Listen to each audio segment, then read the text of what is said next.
Good evening and welcome to the third annual awards as voted for by the gaming public for beastsofwar.com. This is it. It's finally it. Yep. Can you believe it? Number 3. Number 3. It's actually number 4. Is it? Really? It is actually number 4. But we can't officially call it the 4th annual gaming awards because the first ever gaming awards we did were a piss take. so we don't get to count those. So on an official status, welcome to the 3rd annual gaming awards. We are trying to do this live and drink and party. And push lots of buttons. And push lots of buttons. For any of you guys who are backstagers and support BC4, what we do, and help us keep the lights on and help us keep all the equipment going and the content flowing, we have something slightly different for you guys tomorrow morning over on BC4. We have a documentary on the making of the annual awards, so as you can get a kind of a behind the scenes, do you see just what actually goes into it all. So Lance has undertook, you might call it a rockumentary. Anyway, so if you're not a backstager, come across tomorrow. There's a 7-day free trial, and you can have a watch.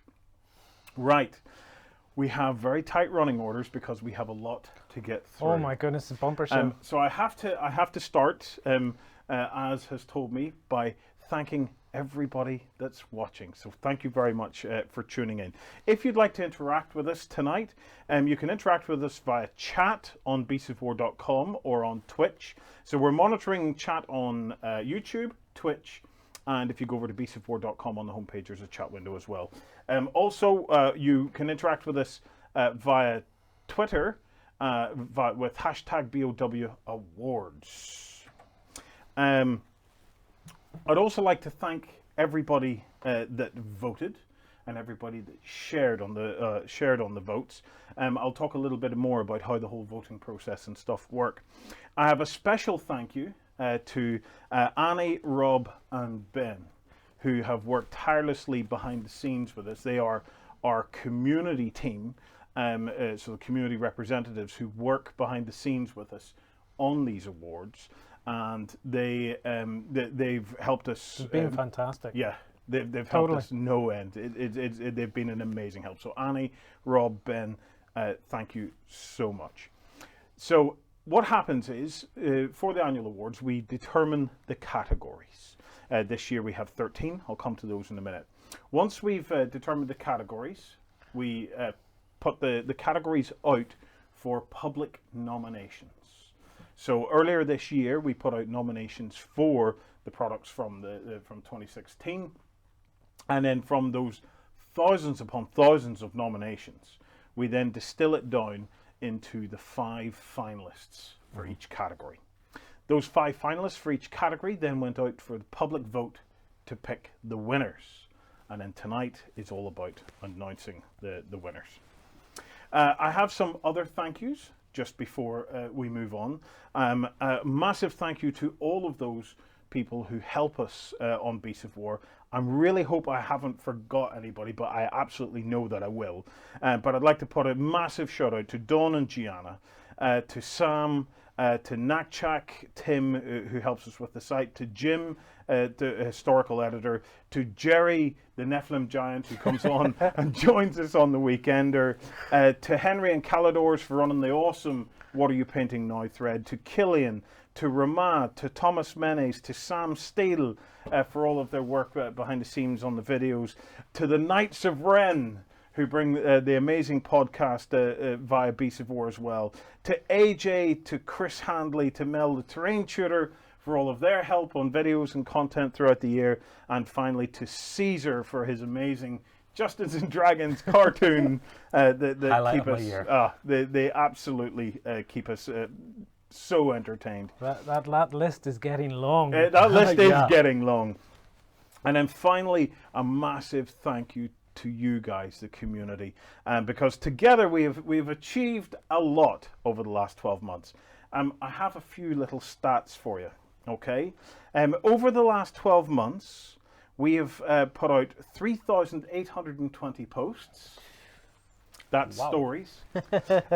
We've ran 42 live blogs and did 1,978 individual posts within those live blogs. Wow. We've had well over 100,000 comments. We have given away 140 prizes. It's actually over 140, but we've given away over 140 prizes over the last 12 months. And we had 4 boot camps with Drop Fleet Commander, Flames of War, Army Painter Rune Wars, and Volsung. And as a result of that and other guests, we've had well in the region of 160 guests have come through Beast of War's doors in the last 12 months. It's been a busy year. And that's not even counting all the events we've been going to. This has been a bumper year for events. Yes, it's been absolutely nuts. This year I'm not even going to get into listing how many we've been at. Like I said, we are monitoring the chat, so we're trying to keep an eye on it in here. We'll be taking you through to where everybody else in Beast of War is sitting tonight in a little minute. But before we move on to the 3rd annual awards, I'd like to do a quick recap of the 2015 annual awards.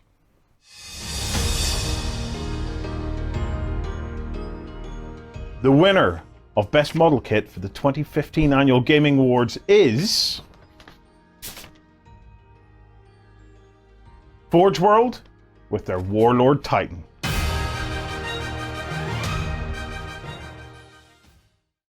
The winner of Best Gaming Accessory for 2015 is Deep Cut Studio with their Urban Wasteland mat. This year's winner for Best Terrain product is Battle Systems and their Fantasy Dungeon set.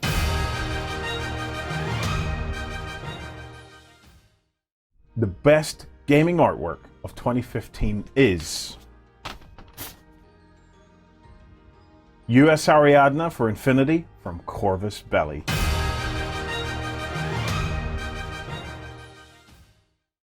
Unbelievable caliber of quality for best paint job of 2015. And the winner is Krill Kanev and the Crimson Fists, first company captain.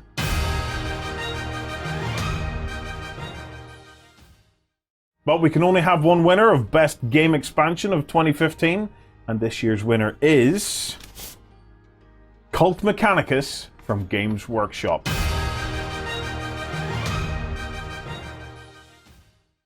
Right, and the one that you must own, according to our poll and according to our viewers, is Betrayal at Calth, The Horus Heresy by Games Workshop.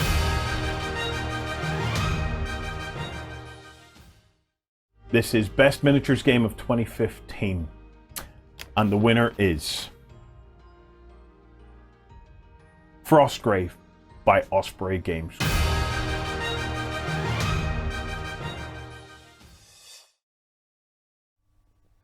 Okay, I'm already getting my favorite comment of the night. See, this is the way Beast of War should do their awards. Then it would be over quick. You're doing it. For you wondering why it's the 2015 annual awards, 2015 is not the year it aired. It was basically the year that covered the products. But we are now 3rd annual awards. Next one will be 4th, and so on. Because it's easier. And yes, I can confirm that I was wearing pants during all of that. Really? That's what the internet wants to know? You know, these questions have to be asked. Okay. Okay, so there has been some changes since last year. Main changes are we have a much wider group of categories. So we actually have 14 awards that we're giving away tonight. The main 13 awards that everyone voted for is for terrain product, gaming artwork, board game expansion, board game, card game expansion, card game, hobby or gaming accessory, best sculpt, best paint job, best role-playing game expansion, best role-playing game, best miniatures game expansion, and best miniatures game. And then our 14th award is going to our ultimate terrain maker, which is from the open terrain challenges that we ran on the website over the course of this year. Thank goodness we have 14. I was worried when we thought we're going to do this live and we 13 awards. Yeah, Like, no. everything's going to fall over. Superstitious? Also, during the course of the show, we also have the Golden Button Awards. So we're going to have a look back over all of the golden buttons that were given out throughout the year.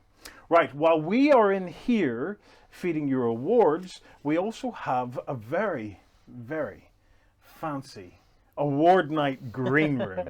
And Az is in there with the rest of the BC4 team to introduce you to all of them. So Az, are you reading me? Hello Warren, I very much hope we are reading. Let us know on the Twitch chat if you can see us in our very intimate, lovely little green room. We have all the team here, some faces you may not have seen before as well. So I've got Sexy Furious Ben with me. Hello everybody. We've got Hi, Dr. Ben. we've got the awesome John. Hello John, how's your evening going? Yeah, not doing too bad so far. And you want to pass the mic along? We've got Sam beside you. Hey guys, happy to be back again. And if you want to introduce... Yeah, here we have Tom on camera for the first time, I think. Hello everyone. Very eloquent.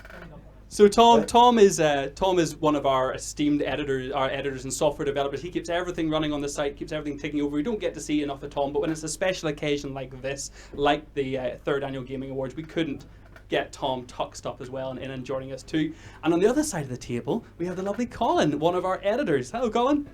Good evening, everyone.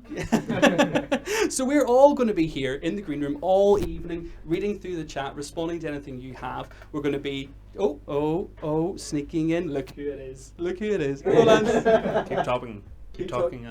Keep talking. Lance is the one in the back. He doesn't even get to wear his jacket because he's rushing about frantically making sure everything is working as it should. We're here going to be swigging a lot of lovely plunk. We hope you guys will all be joining us on that as well. Do on Twitter share hashtag BOW Awards. We'll be there keeping track of everything, reading all your comments and coming in here to chat about them during the awards and who we think should be winning as well when we have our own little comments about who we think should win what. Ben, anything to add? Well, I've already noticed that someone's Laughing Boy Gaming has said that I need my cardboard screen. So it is weird, but I am also kind of in a screen, so it's like screenception maybe at this point. Well, if we were to put Ben in a screen, it would be a little bit too much. Now we have an extra special thing to bring everyone at home from the green room, our mystery prize box. So we always offer up a huge amount of prizes for people who want to vote on the awards, and if you want to, you can put your name in to win. And we always keep it a secret because we don't want to sway any votes. But at the end of the show, we're going to let you guys all at home know who won. But right now, we're going to tell you what you're in with a chance of winning. Let's see it. So it's time to reveal the contents of the mystery prize box, and I've got so much to show you guys at home that I brought the Sexy Furious Ben with me. And the oh so lovely gorgeous Sam as well. And we're going to rattle through all the different things that you could win if you're one of the people that entered your email when entering who you wanted to win on each of the awards. So over thousands and thousands and thousands of you entered, one of you is going to win everything that I'm going to rattle through. So here we go. What's in the box? Warhammer Underworld Shadespire, first of all. Brand new out. If you needed another reason to get into another hobby, there's a good one. We've also got the Empire of Men Sci-Fi Miniatures Kickstarter box down the front there. That's not even released yet. That just finished Kickstarter about a month ago. If you're getting into your hobby, we've also got the Paint Fix Grip down with Ben to help you out with your painting. We also have exclusive, can't get anywhere else unless you follow Justin and I to the south of France. We have Mythic Day badges from Joan of Arc. Get Sam's lovely, oh look at those are professional fingers of wafting. I absolutely love it. We also have Infinity N3 Core Rulebook with both the original rulebook and the Infinity Core 3. And if you're getting into your Infinity, we give you two huge options. We have the 300-point army list for the Aleph, or we have the Nomad starter box as well. If that wasn't enough, we have another way to get you into a bunch more hobbies, because over here, if you enter historical, we've got the British Household Brigade Cavalry, which you can pick up from Warlord. We've also got some Sarissa Precision Terrain. Check this out. We've got a number of different options, and these are for your sort of Japanese, historical, maybe a bit of fantasy terrain in there. We also have some more terrain for you. This is laser cut terrain for your industrial, apocalyptic kind of defense bunker, essentially, is what you're seeing there. If you're into some Walking Dead, and even if you're not, we're giving you everything you need to get started in Walking Dead. We have is this the farm expansion, Ben? Plus, we have Maggie, we have Tyrese, we have Glenn, and I can't remember who's the last one there, Sam? Julie and Chris. There we go. So everything you need to get going with an entire starter set of Walking Dead. What else do we have? We have the Beyond the Gate of Antares Outcast support walkers. They're over here with Ben. Alongside that, we also have a tank. Is that right, Ben? Mm-hmm. What is that? This is the Algorand Liberator Plasma Destroyer. Oh my word. So you've got your sci-fi, you've got your fantasy, you've got your post-apocalyptic, we're covering everything. If you want some more fantasy though, we've got double hordes over here. So we have Zavanna Aga, the Fate Keeper, and down the bottom, we have the Trollblood Sea King. Absolutely ridiculous. Oh my goodness. Some board game stuff, because we have to throw some fun stuff in. From Gale Force 9 over here, we have Stevie's Sexy Party Game with both the expansions, just in case you didn't have enough sexy party game time to throw in there. Stewie, what did I say, Stevie? Stewie. Sam's got me right, that's what he's here for. We also, down this side, have Drop Fleet Commander. We have Scourge and we have the Sheltari starter forces over here. Back to your historical again, we've also got 4 fighter planes for Wings of Glory. And just to the left of that column, you'll find on here an exclusive, this is their Oktoberfest model, isn't it, for Guild Ball. And just to the left of that, we'll stay down here nice and close. That is Captain Morgan for Blood and Thunder. You cannot get that anywhere else. If you're able to find that anywhere else but in this mystery box, I'll eat Sam's waistcoat.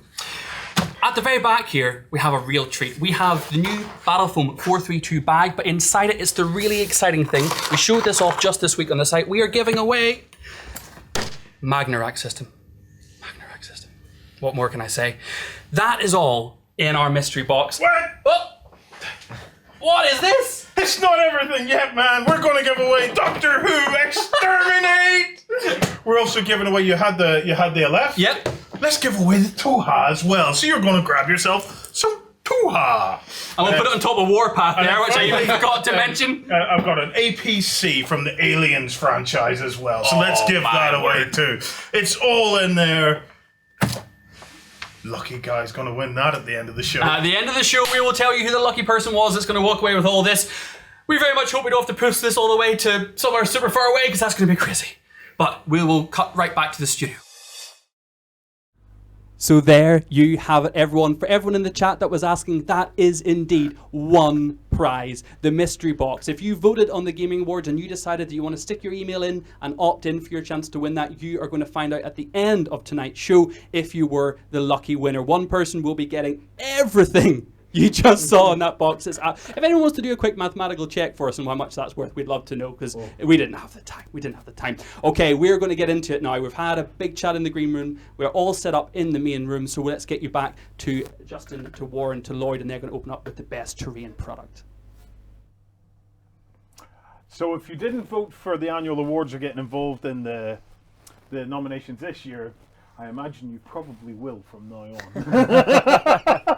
That is a monster set. And can I just say to Anarchy999, thank you very much for the clarification that Wings of Glory is a World War II flight game, not any kind of female product or whatever. So, yeah, thank you for letting us know. He would have been confused. Right. I am. Okay, first award, but before that, we got a package. So a package came in for us a little while ago. Let's open it up. Do you want to read that there? And I will open the pack. To all the chaps at BOW, thought you should have at least one good bottle of Plonk to get you through the awards.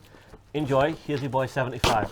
Hazy Boy, thank you very much, buddy. Let's see what it is. You see, it's a well-known fact that during the Beasts of War Awards, we drink the cheapest, nastiest Plonk that is in the world.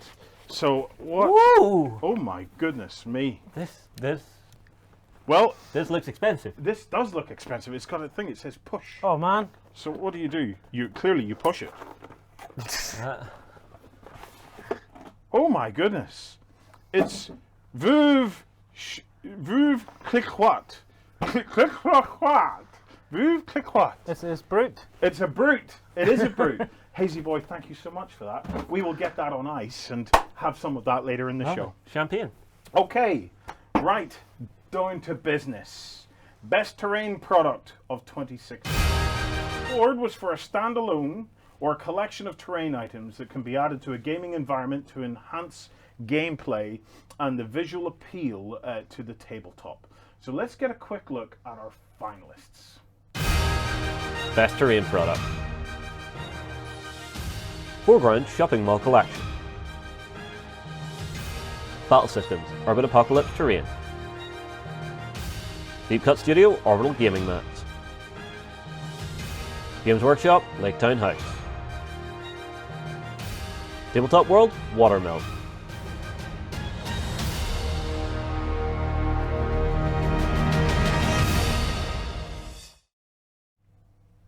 Right.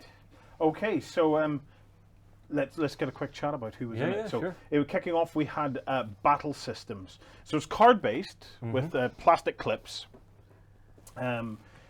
They started off with pure sci-fi terrain, but since that they have delved into fantasy, pulp, and post-apocalypse. Now this one here is the one that was nominated was the Urban Apocalypse set.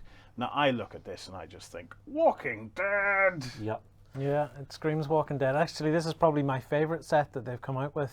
Just because the other stuff's really cool and interesting, but once you actually see something that's grounded in the reality that you live in, I mean, it looks like an American street or something, you're looking at going, oh man, that's really cool, the little details and stuff, and just brings to life. And I love all the trash cans and the billboards and things like this. It's really cool. The firehouse just looks brilliant. Oh, gotta get some Ghostbuster miniatures. I was thinking the very same thing. You could have it after the Stay Puft Marshmallow Man has wrecked the city, and you just. The thing I always love is Colin always goes the extra mile to put those little details into it. So, like you've mentioned, the little trash cans, little boxes you can open, broken sofas and stuff, broken beds, all the shelving you're going to have in your storage.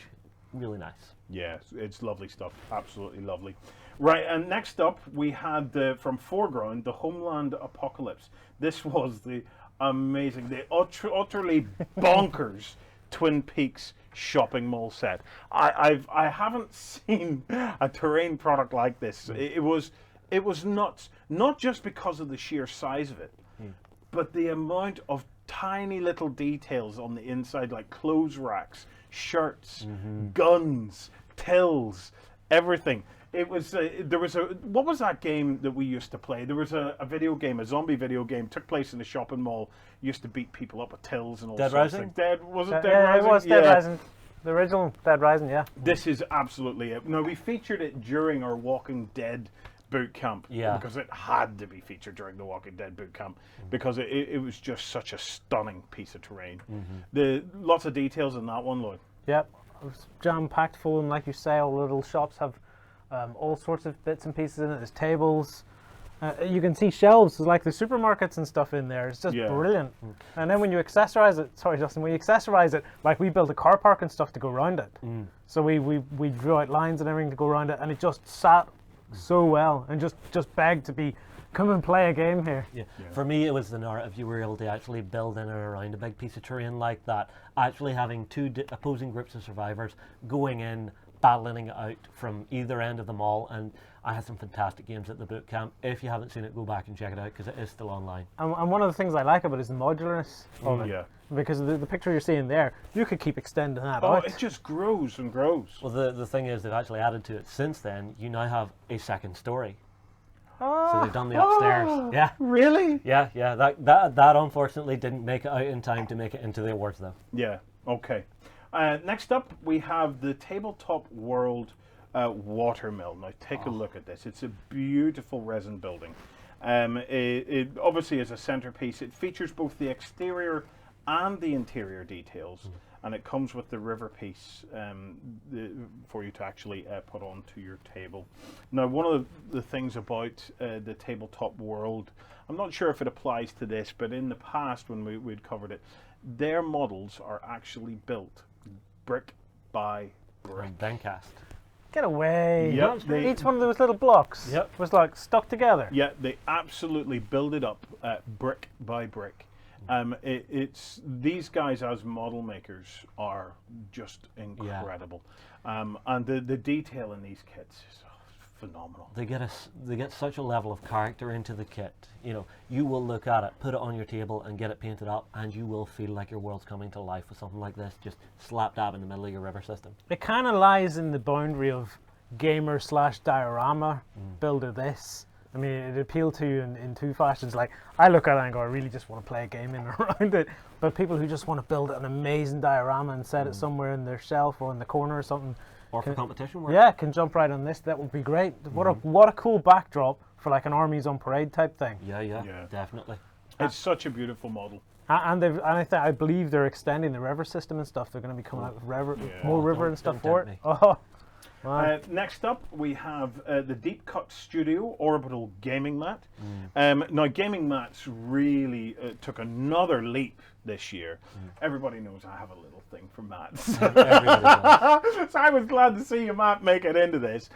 These are beautiful. We ran these actually at the Drop Fleet Commander boot camp. And the vibrancy of them is absolutely incredible. But we were able to get a few of them together and actually lay them out across long tabletops, so it looked like you had big slices of a planet that you were just looking Yeah. down onto. It was great. Yeah, it was Yeah. really cool. Going from frozen to the middle of the planet to like a desert. Yeah, yeah. It was really cool stuff. But even the technology or the quality of the actual mats is really ramping up now, because I remember some of the first mats that we received a few years back, and they were a bit ropey, to be And honest. at you the know? time, we still loved them at the Oh, time. at the time they were great, but See, I mean compared to the quality of this thing, But you see, this is the thing. If you were to go back and play one of the old video games you used to love, I'm sure you would look at it and go, it looks a bit ropey. It wasn't just the print though. Now that people are putting more effort into the actual Photoshop designs and Yes. things, because some of they could print it well. They could print it well, but what would happen is they'd be printing a low-res texture. Now Yeah. people are really starting to take the time to make good textures. Yeah, yeah. Well, it's what I said whenever they first came out. These give you an easy, epic backdrop for your games to be built on top of. yeah. The other thing now is you have so much more choice in size, and even now, especially with Deep Cut, they now actually they have a system whereby you can print your own designs. Yeah. So you can just upload your own designs. They will print it on a mat. That's and just send it begging you. to It's be like, played with. Oh, tell me that- about it, man. That's my project for next year. As soon as we get you finished your other work, That's my project for next year. As soon as we get you finished your work. yes. But the other thing Deep Cut did this year was they went into double-sided gaming mats. Yeah. Twice the mat for the same amount of storage space. No-brainer. Brilliant idea. I don't know if I could handle twice the mat. I think handling one mat is enough.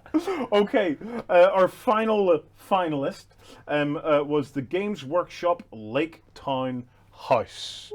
Again, a beautiful piece of terrain from Games Workshop. I love the whole Lake Town thing. As Yeah. everybody knows, because we created our own version of the Lake Town using the whole coffee stirrers and stuff like that. There, it's on BC4. You better go and check it out. But to finally see a plastic kit come out for it is really, really nice. I like this kit. I mean, the fishing nets and stuff all come with it, don't they? Yeah. That's all part of the kit, which adds to the detail and the little jars and little boat with the oars and stuff. It's really well detailed, and I like the whole Lord of the Rings thing. Yes. I actually think Lord of the Rings range is one of my favourite Games Workshop ranges. Yeah. And it's nice to see them adding terrain to it, especially Lake Town, because like you say, it's such an iconic thing from the film, the whole Lake Town scene. Well, this is the thing. They're working with such well-established IPs that whenever they have a world to create, there are so many places they can visit. And Lake Town, yeah, definitely a great place to look at. Yeah. You It's need a it's big dragon now to destroy it all. Oh, burn it down. Burn it down. Right. That is that. Right. We're going to get ready to announce the the winner. Before that, let's just have one last look at the finalists. Best terrain product. Foreground shopping mall collection. Battle Systems Urban Apocalypse Terrain. Deep Cut Studio Orbital Gaming Mats. Games Workshop Lake Town House. Tabletop World Watermelon.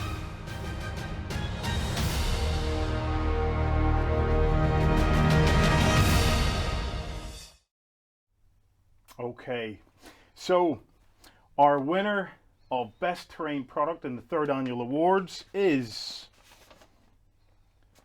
Tabletop World and the Watermill.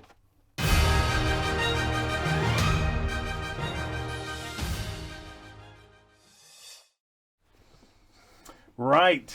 Well deserved. Congratulations, Tabletop World. very well deserved. Isn't it? Beautiful piece. Yeah, just such a gorgeous, gorgeous piece of terrain. Really blew us away. It actually won with 30.6 of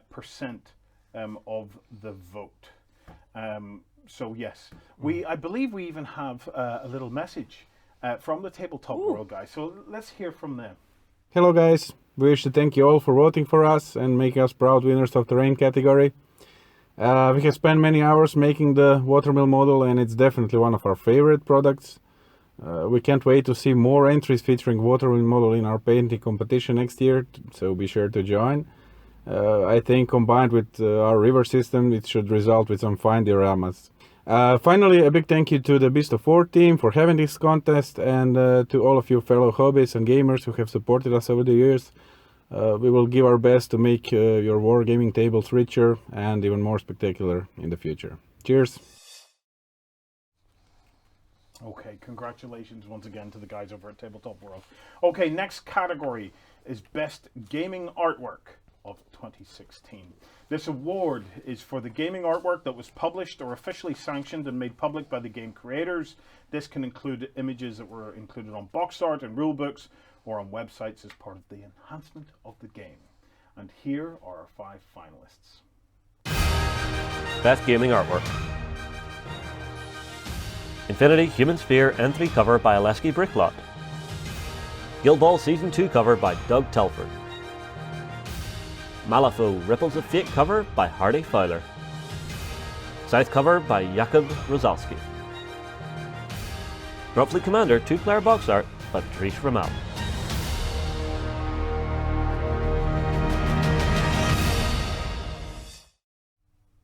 Congratulations to all of our finalists. Okay, let's have a browse through them, shall we? Cool. So we're going to kick off with the Scythe cover from. I'm going to butcher some names here. You want me to do this one? Oh, can you do this one? I can do this one. Okay. Jakub Rosalski. That sounded pretty good. Jakub Rosalski. Okay. It is amazing. It is absolutely amazing. Just the style of it. It has that. It's got a classical style to it, with Yeah, a very odd subject matter. Yeah, there's an authenticity to it, isn't there? Which just really comes across, and then with the big battle robots in the background. It's really weird the way that people are just basically getting on with their work. Yes. It's like they're not phased at all by these giant mechanical beasts walking past them. Let's just keep working. Life goes on though. If there's a war in the other field, you still have to plant your crops, you still have to feed your family. You'll get on with it. Yeah, but that's what I like about this. I like that realism. Clash of worlds all in one image. It just looks strange. But it's thanks to people like Justin who can go through life and be completely oblivious that we can have something like this. So I can die knowing I have done my part. Yes, I planted my crops in Warren's field. and it's not the just usual done thing to get artwork that looks like it should be hanging up in some sort of museum. Yeah. Yes. For gaming. It's now at the point where I wish I was better educated and could list off my artists. But there was a dude who painted pictures of people on carts near a house on a lake. That's the one. Hang on, my grandma had one of those. Everyone has a print of this. Yes. And the dogs in the river. Yeah. Maybe in the chat somebody, is it a Wordsworth? Is it somebody in the chat might be able to tell me who's the dude that painted the pictures with carts and a house and a lake, and this just totally matches in with that. Okay, next up we have Doug Telford, who did the Guild Ball Season 2 cover. I love the art direction from Guild Ball. Absolutely love it. This one is a beautiful snapshot of just a moment in time that's just really dynamic and captures just the way Guild Ball would be played on the table and in the world of it. Yep. It's Can cool. I just stop you there? Yeah. We have been told it's Constable. Constable. It's Constable. Okay. Yeah. For anybody at home, you can have a drink for that one. Okay, right. So, continue on with your Guild Ball, Justin. Again, this is a world that I've had the good fortune to have a closer look at this year, and seeing them set up and actually playing the match with the mascots in behind. I believe this is Alchemists versus Hunters, I think. If I'm correct, fantastic. If I'm not, please correct me in the chat. What I like about this is they've got a very unique sort of look to it.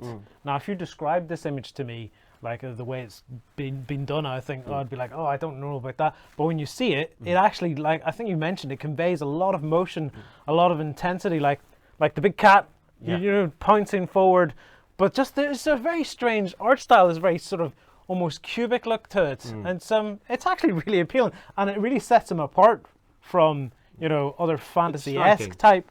You know the way, because Guild Ball is one of those fantasy-esque sort of. It'll grab your attention because of the style of it. Yes. If you want to sum it up as quickly as that doesn't. Sure. Something's breaking mid-flight. I'll take it. Next up, we have Patrice Romeo, the Dropfleet Commander 2-player box art. I remember when I first saw this, and I was like, "Holy smokes, Patrice!" That's my jaw dropped. That's what Babylon 5 wanted to look like. Yes, it truly is. Again, it's a game that the art direction in is just incredible, and that image just utterly summed it up for me. Really. Well, you see, for me, these artists are giving us windows into the worlds that we're playing and learning about and actually having fun in. So to actually go to an artist and say, look, I want you to actually distill down into a piece of artwork what my world is all about, yeah, that's some serious skill and some serious talent right there. Yeah, it's a well-balanced image because it really portrays the whole combat in around the orbit of this planet. I like the composition of it, the way there's a lot packed in there, but to me, the eye just glances through it perfectly. It doesn't get too distracted. It's really cool. Yeah, it's an incredible piece. Next up, we have the Infinity Human Sphere N3 from Aleski Bricklot. That is a cracking piece of art. Now, we were fortunate enough to actually get to work with that piece of art in its raw format at one point, where it came in even in individual Photoshop layers and stuff like that.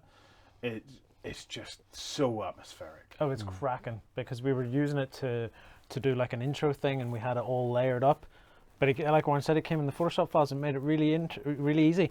But then when you see that put on the actual cover, and the whole thing displayed as a package, it just sings. I really like it. I like it a lot. Yeah, Beautiful piece. It's just amazing. And then finally we have Hardy Fowler, and this is the Malifaux Ripples of Fate cover. Oh. Yeah.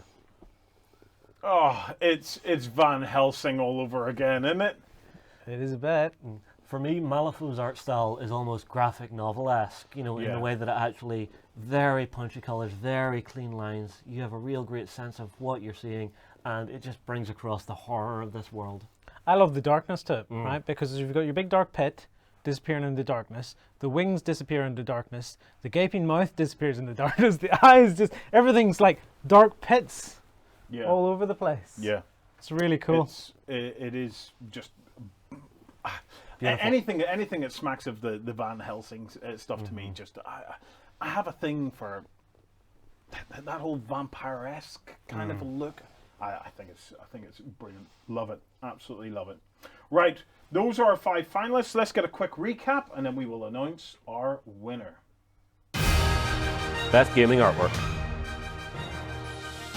Infinity Human Sphere N3 cover by Aleski Bricklot. Guild Ball Season 2 cover by Doug Telford. Malifaux Ripples of Fate cover by Hardy Fowler. South cover by Jakub Rosalski. Dropfleet Commander 2-player box art by Patrice Romeo.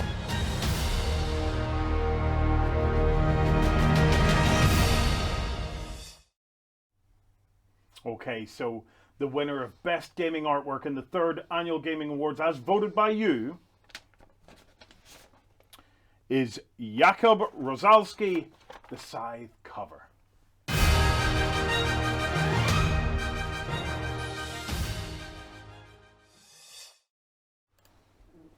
Okay, congratulations to Jakub Rosalski. Actually came in with 44.8% of the vote. That's so a cracking result from Jakub Rosalski. Right, moving on. Our next category is Best Hobby or Gaming Accessory of 2016. This is an award for an accessory, obviously. It may include an item that enhances the hobby or gaming experience, but is not a component of the game itself. This accessory can be a non-essential upgrade to an existing item, gaming component, etc. Right, let's get a look at our finalists. Best Hobby or Gaming Accessory. Angel Heraldez Masterclass Volume 2. Broken Egg Games Signar Faction Token Set. Greenstuff World Rolling Pin Temple. The Plastic Soldier Company Battle Grip British Data Cards. The Army Painter Mega Paint Set.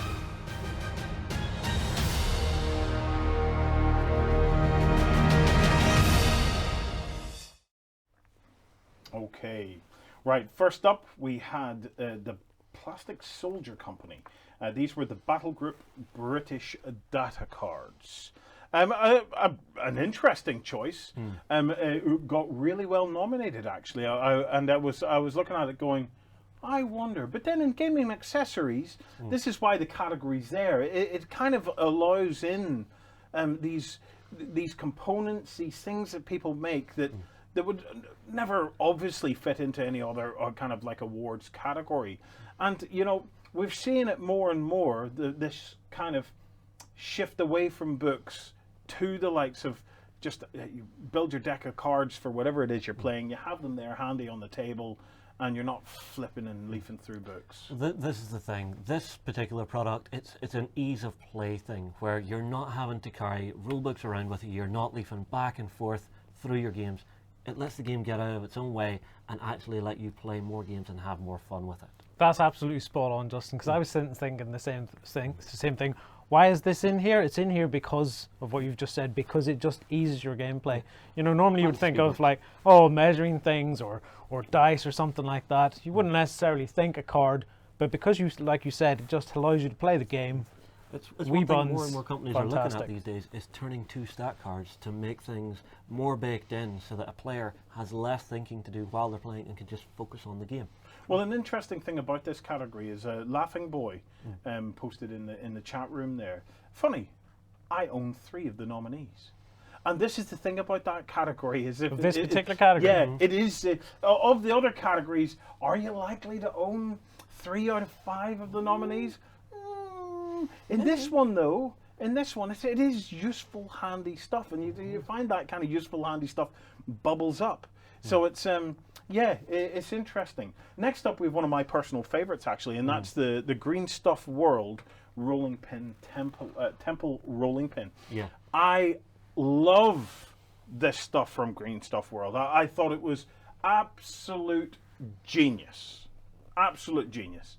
The idea that you could just work up some green stuff, stick it on a base, and roll it Nigella style, and you're done. Yeah. You have an amazing looking base.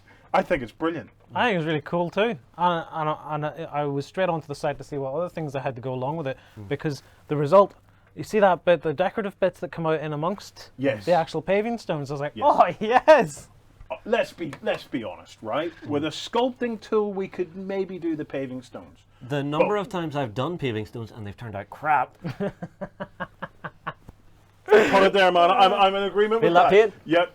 But one thing I know we could never do is all of that little fine filigree detail. We couldn't do that. But yeah, I love that as a product. And just to clarify, it is actually called Rolling Pin Temple. That's what you're looking for on their website. Rolling Pin It seems Temple. a bit strange. So you'd think it'd be Temple Rolling Pin, but it is actually Rolling Pin Temple. Okay. Yeah, my brain accidentally put a T on there when I first read it, so I thought it was Rolling Pin Template.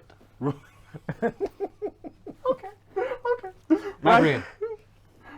I'm running out of juice, guys. Give me more.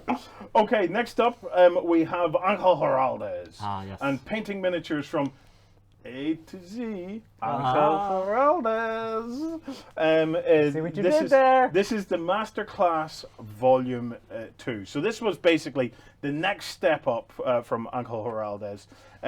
So he's painted models for all sorts of ranges, but he's most famous for his Infinity work. This new book was crystallizing and refining many of the techniques he explored in the first book, but he worked more on the layout for veterans and for new painters. So it's step by steps, showing off how to achieve all the different techniques to improve your painting. An incredible book by an incredible painter, and I'm not surprised that it ended up in this. It's really cool that it got nominated in this, because it shows that even though he's going through techniques and stuff that'll create stunning miniatures. He's done it in a way that people are finding accessible. Well, this is the thing. Whenever you turn to a world-class painter like Ankel and ask him to distill down how he works, what his technique is, having something like this, where say you're at a masterclass for a weekend, you'll have your time with him, but whenever you go away, you might not remember it all. Having this on your shelf, you'll have it forever. Yeah, yeah.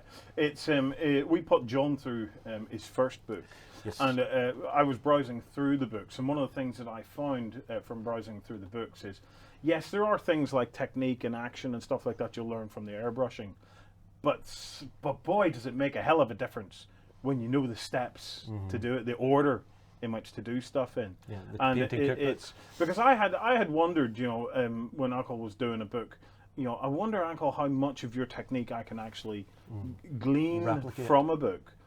But it is fascinating. Actually, it's a very, very effective tool that he put together. Okay, our final finalist is the Army Painter Mega. Oh, I'm telling a lie. It's Broken Egg Games. It's the War Machine and Signar faction token set. How dare me! I nearly skipped you guys from Broken Egg. Apologies for that. Right, once again, this is a mainstay of gaming accessories. So This is a thing that every War Machine player will want to have, because yes, you can get token sets from Privateer, but if you want to have your stuff, you know, just a little bit nicer, that full color finish that's on these makes it look beautiful. So it's something that just makes your stuff feel a little bit more special when you're playing with it on the tabletop. yeah. I'll just clarify for only one pin man. Only one pin man likes to count the buttons on our jackets.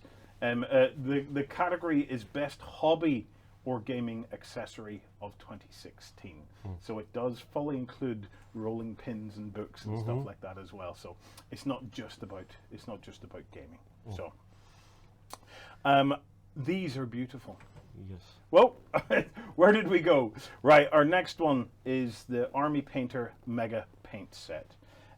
This was, I'm not sure if this is actually available now, even if you wanted to get it, because the paint range has expanded and ballooned since And then. it is launched fully now, so Yeah. you can get everything that's on here, just not in this one big box. I mean, Yeah. like, for me, whenever this was coming out at Christmas time, this was up there on that Christmas wish list of something I just wanted under the Christmas tree, because you have such a range of tone and colour that you can just work away and have fun with.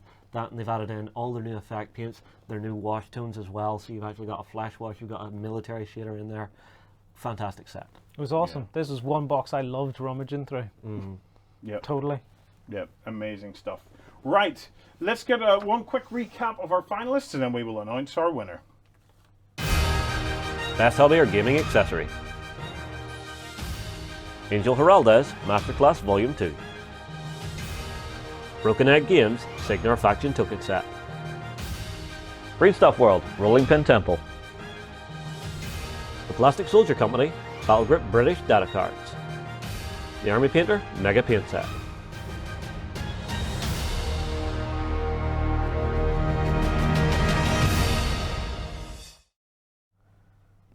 Okay, so the winner of Best Hobby or Gaming Accessory in the 3rd Annual Beasts of War Awards is the Army Painter Mega Paint Set. Congratulations, Army Painter.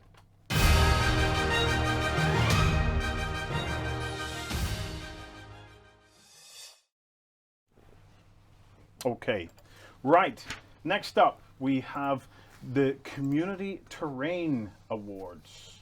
So let me get these out of the way. Right, during the course of the year, we ran a number of terrain making open challenges. So we did the Scatter Terrain Challenge, we did the Freshwater Challenge, and we did the Shades of Spring Challenge. And in Scatter Terrain, our ultimate terrain finalist was Trench, but not a trench, by Soap Dodger. Do we have that? We have some bits and pieces here of what he did. So this was all about creating scatter terrain, and we were absolutely blown away by what Soap Dodger came up with. Now the whole thing on the terrain, the open terrain making challenges, is it's not just about making the actual terrain. We want people to post forum topics showing their step by step and how they all do it. So the three finalists that we have did absolutely amazing blogs. Next up, we had the Freshwater Challenge, and it was won by River Pathway by Sneal, and it was again just a beautiful, beautiful piece of work. Gee whiz, the water's just fantastic. Isn't that gorgeous? Beautiful work. Absolutely beautiful. Absolutely gorgeous. And then finally, we had the Shades of Spring, and it was won by Tin Racer with the Sky Oak. Get a look at this. So this is the step-by-step.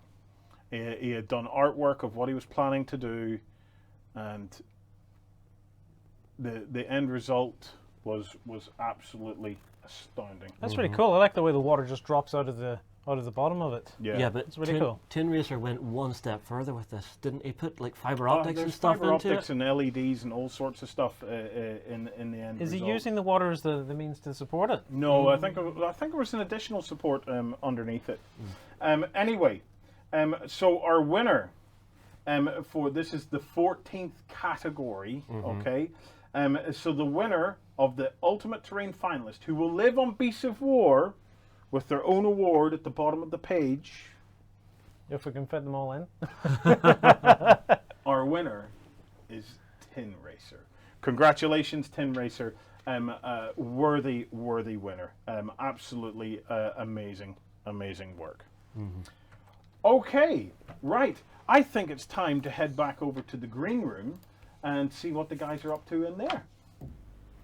Well, everybody, I hope you've been enjoying the awards so far. We've been enjoying reading your comments, although unfortunately, I have been caught a cracker. You may have seen that in the mystery prize box video that I had said if anybody else out there had one of the Blood and Plunder Captain Morgan's minis, I would eat Sam's waistcoat.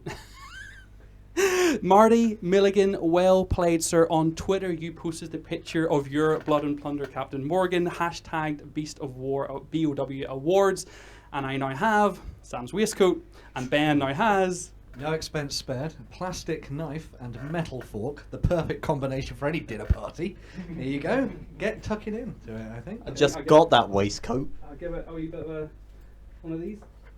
Oh no. I'm just going to have to, I'm just going to... I can't watch.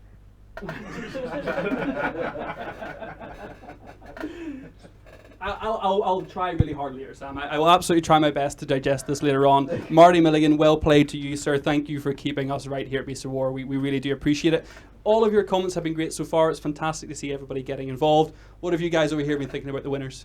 It's been fantastic so far. It's been really nice to see what's happening with the terrain stuff as well. The things with the tabletop world. That's just an absolutely amazing watermill. There was an amazing idea in chat to make cookies out of the tables, out of the rolling pins. Oh yeah, which I thought was a doozy. I was really enjoying that. Gamer cookies, that is, I think. Yeah, definitely. Yeah. What about yourself, Sam? Well, I definitely want those rolling pins. I think that's just a brilliant idea. But you cannot use them on my waistcoat. Okay, No. Oh. You cannot use them on my waistcoat. How are you finding it, Warren? So far, so good. Yeah. I've only hit the wrong button about 40 times. We love a close-up. We love a close-up. I keep finding this camera angle is like the top of my head. But yeah, I've been having an absolute blast. Yeah, well, you see, let me get a bit closer in here, because tonight I'm sporting something quite special. Okay, so let me see if I can get in here and give you a bit of a closer look at that there. Ooh. Tonight, I am Warren's evil twin. I've grown this bit of bum fluff here. I'm going to rub it off with a towel a bit later on. But I thought if we were going to get it tucked up, I was going to give it the the Vampire the Masquerade kind of look. So I should have kept my teeth, my false vampire teeth from Halloween, going nom nom nom nom nom nom nom. Right. It has come to that point of the night where we want to celebrate the community. So hopefully, without further ado, everybody is already over in there. Lloyd's going, no, they're not ready. They're not ready. That's the beauties of live shows, guys. That's the beauties of live shows. Yes, yeah, I know. So what we're doing is we're doing a look back over all of the community buttons that we have given out, Golden Button Awards, over the course of the last 12 months. So here's the first batch of amazing community button winners.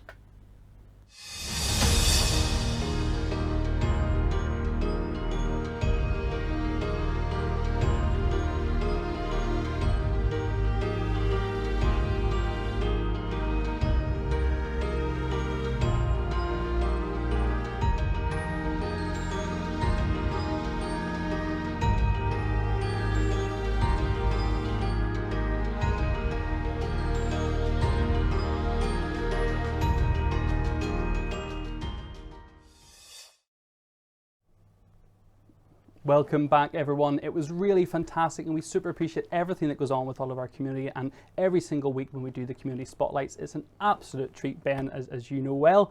Oh yeah. Yeah, I absolutely love getting stuck in, looking at all the comments and everything like that, and picking out everything from the hobby and painting forums. Just a joy. It honestly is one of the best things I do during my week. So for me, it's just looking at what some of our community members go, and I'm just sat there going, God damn you, and all your talent. Yeah, it would only be right. Do better things. That's the thing. Yeah, so it does. It absolutely does. Get painting.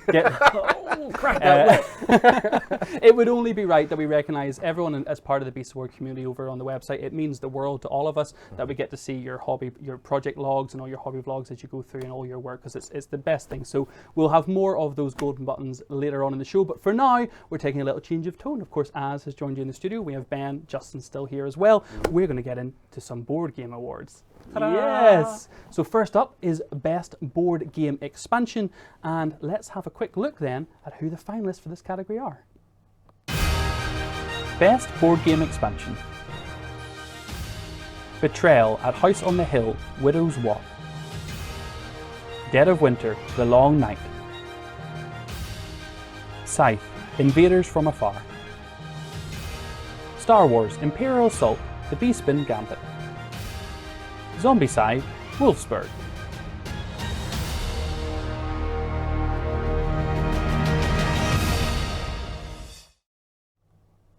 What a fantastic selection of 5 finalists that we have for the Best Board Game Expansion. For me, it's important that we should say that this is an expansion that adds on to an existing game, so we're not talking about any second editions or anything like that. This is something an additional to a core product.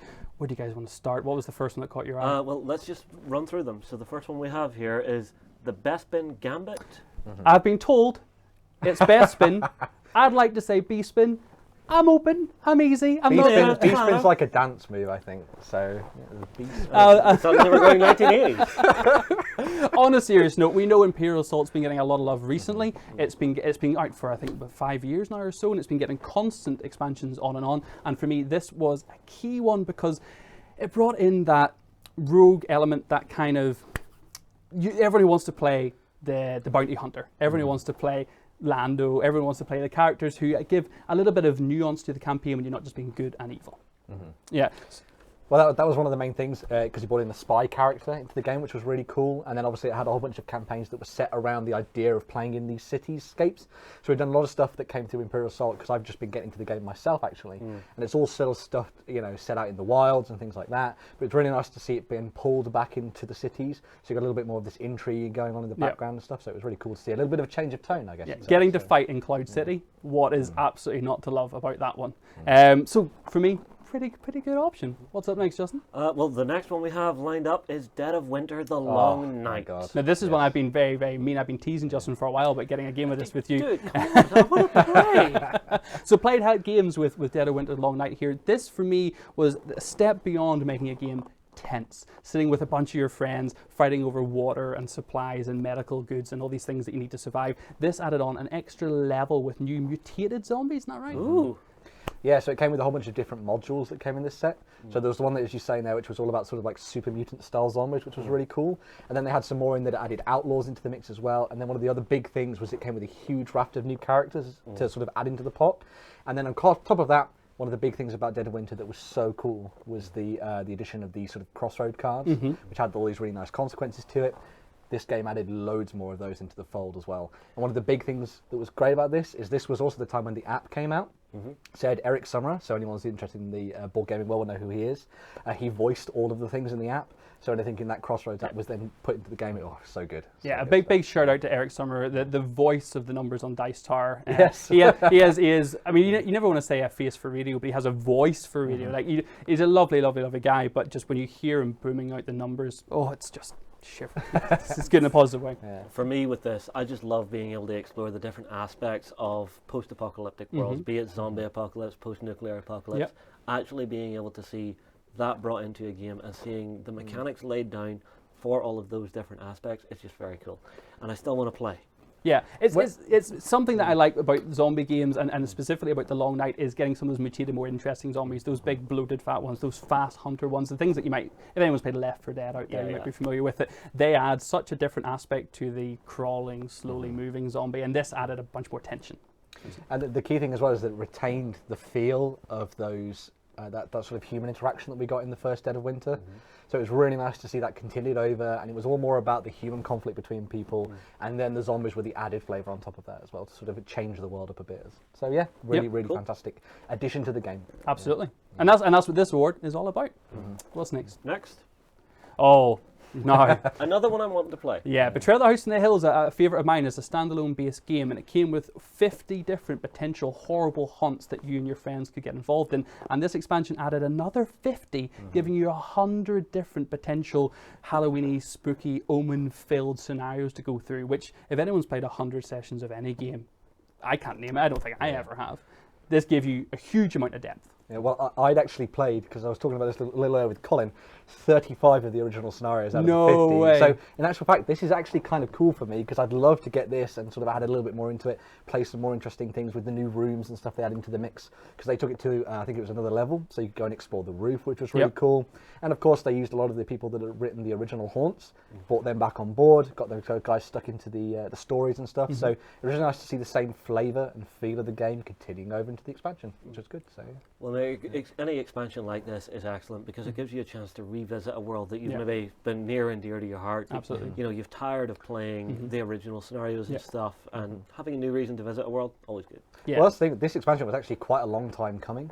It had been quite a few years since the original Betrayal at the House on the Hill. If there were 50 scenarios, no wonder. Exactly, yeah. And so it was really nice to see this come back, because it's almost like a little bit of a stalwart favourite with a lot of board game fans. And so it was really nice to see it sort of get that sort of revitalisation of energy when it came back into the game. So Fantastic. Cool. Yeah, big fan of this one. Oh, yeah. Justin? Next. Oh, my goodness. Now, if any of you have played Scythe, I must admit when I first looked at Scythe, I was like, I didn't think there was more room for expansion, but they went, no, absolutely, we'll stick 2 more factions in. We'll give you even more ways to play, even more different variety in how you're going to conquer the board. And this just blew the whole game open. Yeah. I mean, there's a reason why Scythe is so well liked. It's got a really nice, fantastic mix of mechanics and things going on. That asymmetrical style of gameplay between the different factions is really good. And so it was really nice to see the brought into the mix with the new factions they brought in here as well, which was really cool. New sort of options and styles for movement, much more interesting ways to get into combat as well, which was really nice to see. So yeah, it was one of those things where there was already a huge melting pot of ideas going into the game. And so it was really nice to see them expand on that and sort of give players a lot more options when they came back to playing the game and trying out different techniques and tactics and stuff on the tabletop. So, yeah, I was a big fan of Scythe. And we've already seen it tonight. Take the best gaming artwork. Could it be a second award for Scythe? Let's find out.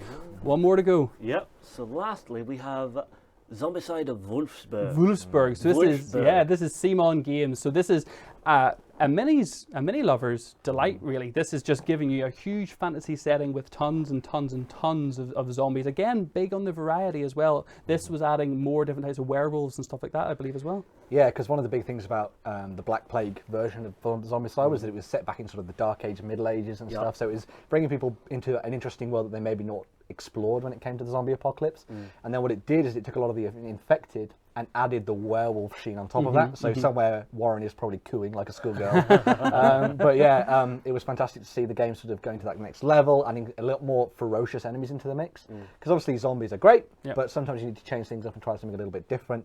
And obviously with the new theme that was more sort of medieval based, it was nice to sort of explore some options in that way as well. Yeah, so. This is the thing for Zombicide though, the actual undead within the game, they feel a lot more threatening than in some other games. I mean, I play some zombie games and it's just like, the zombies are basically moving terrain. It's the people I have to worry about. No, in this one, I have to worry about zombies because I don't want to get bit. Yeah, Having zombies that can break down doors and start Yeah. flooding you and swarm you, and Zombicide has a real deal of tension as well. A couple of comments I mentioned. Castle Rally was saying 7-player Scythe is madness but fun. Not something I've endeavoured to try just yet, but I hope so really soon. And Scott Webster saying Simon are currently killing it.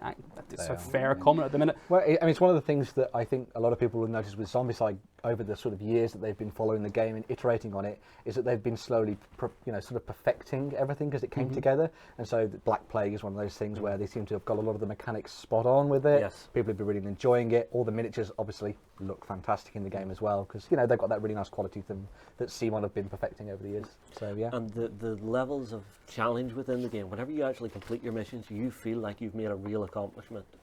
Yeah, So that's a great thing to build into a game. Fantastic. 5 really fantastic finalists, but there can be only one winner. So let's have a quick recap of those finalists, and then we're going to see who wins the prestigious award. Best Board Game Expansion. Betrayal at House on the Hill, Widow's Walk. Dead of Winter, The Long Night. Scythe, Invaders from Afar. Star Wars, Imperial Assault, The Beastspin Gambit. Zombicide, Wolfsburg.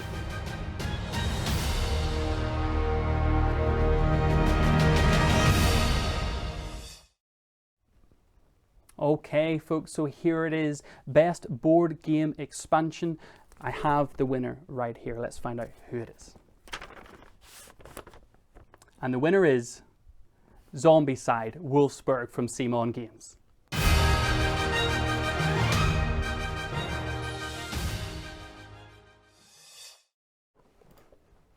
Absolutely fantastic, absolute worthy winner, and for me, as, again, someone coming from the board game world into the miniatures world, it's one of those fantastic transition games where you can sit down and have a massive box, get to work with those army painter paints, and have a lovely board game ready in a matter of days. Stunning, absolutely fantastic winner. We actually had, I'm very happy to say, a message from Jared from Simon Games, who wanted to accept this award and send a little message to all you community members out there. Hello, Jared Miller here from Simon, and on behalf of the rest of the team here, including the design, production, and the folks at Guillotine, we want to say thank you to the Beast of War community for voting Zombicide Wolfsburg the board game expansion of the year. We're really happy you're enjoying it and enjoying your adventures in Black Plague. We're excited for you all to continue those adventures when Zombicide Green Horde releases. And again, we just want to say thank you and keep having fun. All right, bye. So absolutely wonderful to get that message from Jared. Thank you so much for sending that through to us. A worthy winner for me. I must admit, I would have settled with any of them. I don't think any of them in particular could have vied out the other. It was a very tight one. Actually, it's worth saying, do you know what? Let's have a quick note. It was actually 28% of the vote carried Zombicide Wolfsburg through, so that was a tight category out of the 5. It could have gone right to the wire with that one. It is one of the shifts we're seeing within the industry, is that more and more gamers are loving those hybrid games where it's got the mechanics of the board games that you love, but also some beautiful playing figures to actually go along with them. Yeah, you will see out in the site now, and over the future we'll have lots of A Song of Ice and Fire footage from Simon as well. Justin got to go out and visit those guys and play a bunch of those games, so lots of that on beastofwar.com.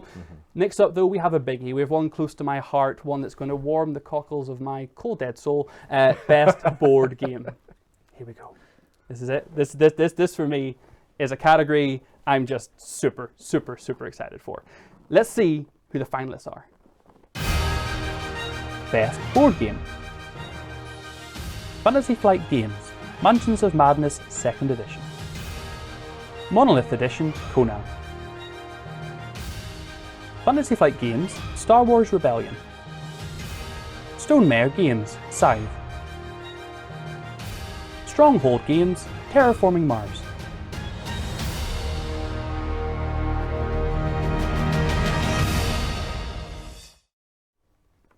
So we already have some big award winners in there, actually. We have some big titles. We've talked about Scythe, Monolith. The guys are big friends of ours with Conan. We loved that whenever it hit. Fantasy Flight back in it again with 2 titles in contention for this one. And then we have Stronghold Games with Terraforming Mars. Every single one of these, again, nail biters. Hard to So are you just saying, oh, it's going to be a tight one? It's going to be a tight one, I think. So who's up first? Just let's have a look. Well, the first one we're going to look at is obviously Scythe. So if you guys want to give everybody a quick overview of what this game is. I mean, at this point, we've talked about the art, we've talked about the expansions. What's really left for Scythe? It was one of the biggest games of the year. 1.8 million on Kickstarter. Before it went to retail. Huge box, tons of gorgeous minis. The thing that really stuck with it for me was the thing we mentioned before with the expansions. That sort of asymmetrical style to their gameplay. So all the different factions felt different. And there was almost this influence of Eastern European stuff coming into everything about the game. Because obviously we see a lot of big games like this having that very American feel, or maybe they've got a very Central European feel. Yeah. This one took things to the fringes, and it drew on that artwork in a really nice way, and it had a really good feel to it as well when you're playing the game. I think you could really feel like you were getting into the character each of the different sort of factions you were playing. And it was really fascinating to have a game where you were encouraged to try and find different paths to victory at the same time. Because, you know, there's a lot of games out there that try and force you down those routes, but this one was a little bit more sort of softly guiding you. Absolutely. I thought, which was really nice, and it felt like the mechanics suited what players wanted to do in the game. So yeah. Fantastic. It is nice to see a game that's not focused on war, but not necessarily focused on needing to buddy up with your allies if you don't want to. You can play a territory control. You can focus on your industry. You don't. You can play your own game with Scythe, and I think that's one of the reasons it defined itself so well. I also like a game that's incredibly specific about how long it takes to play. 115 minutes. That is spot on. That's I wonder how many times they play tested that to be like, no, this is the optimum time to play this game. Okay, who's our second finalist, Justin? Our next one is obviously Monolith Edition Conan. What a stunner! Like for me, this one, getting to play that role of Overlord, that main bad guy against all your friends, is something that I do relish now and again. And getting to just have that bravado, let's go in here, smash things, complete quest. Do you know what? Sometimes it's good to bring out your inner barbarian and just blow off a bit of steam on the tabletop. Well, see, that was one of the things about Conan that was so perfect, because they managed to get that feeling of the world just right. And Conan and all of his companions felt like they were the right characters that you'd read through in the stories and you'd seen sometimes in the movies as well. Obviously, a lot of the stuff they drew from was also a lot of Robert E. Howard's sort of past stuff. And it's really nice to know they had a lot of experts on hand to make sure it was all just right for everybody as well. But then, as you say, one of the big things was the way that the Overlord worked in that game. It's one of the only games, one of the only one versus many games where I really, really enjoy playing as the bad guy, because I feel like you've really got to go against Conan and his compadres, because they're just so good at what they do. They can kill you so easily. You don't have to hold back. Yeah. You don't have to be like, oh, should I go gently on them? Should I let them complete this quest easy? No, you throw it all at them, because that's what Conan expects. And if you're going to get a massive snake to play around with on the game, you're going to use it. That's the big thing. The other big thing was the way that river worked. I loved that system of activating creatures and things. It was really, really nice, because it meant that you could try and activate that big creature again, but you'd spend a lot of your tokens doing it. Yeah, so it had a real tactical feel to it. There was a nice balance to having that for the Overlord, but also having similar mechanics built into the heroes. Everything was really cleanly baked in, and just it felt like playing Conan. It felt like dropping into that classical world. I mean, like, me personally, I would love to get like a custom Arnie barbarian done up just to pop down on the tabletop. But that's me. That's Conan to me. That's Arnie. Time to get Conan. Warren's 3D printer on the go for you. Let's come on, Warren. We'll get some hashtag Beast of War award on Twitter and get Justin his barbarian. For me, having both, you hit the nail on the head for me, Justin. What really set this as a fantastic game was having both the play styles of either side of the table be kind of similar. So you could push it that little bit further, take that extra heroic action, or activate that extra big beastie, but you're going to suffer for it if you tried to do it back to back, and that risk reward on both sides of the table. But you also had that thing of, because it was similar, you could actually sort of guess and see what the other person was building up to trying to do on the tabletop, so you could sort of plan and counter plan against each other, so it was a very tactically deep game. Yeah, lovely. I quite liked as well, one of the quick things was the fact that they had these very set scenarios in the game. So a lot of these games, they're very much sort of campaign based, and it means you sometimes have to have the same group of players sitting down to play the game over successive sessions. With this, because it was so sort of set in the different scenarios, you could bring in new people, you could change things out. There was more opportunities to play the game, even if a couple of people couldn't come along. So yeah, I thought it was a really good way of sort of getting you into the world of Conan. Perfect. All right, who's our third finalist, Justin? Our third is obviously Star Wars Rebellion. Yeah, so Fantasy Flight Games first in this category then. This one, I think the only way I can really describe Star Wars Rebellion as a two-player game is it's Star Wars in a box. It literally is like sitting across from the opponent, Rebel Imperial, bless you, because Sully. Not Sully, sorry. I got the Rebel scum. I got the merge waddled. Stop! We have an emergency. What? What? You have to learn how to dress, man. What?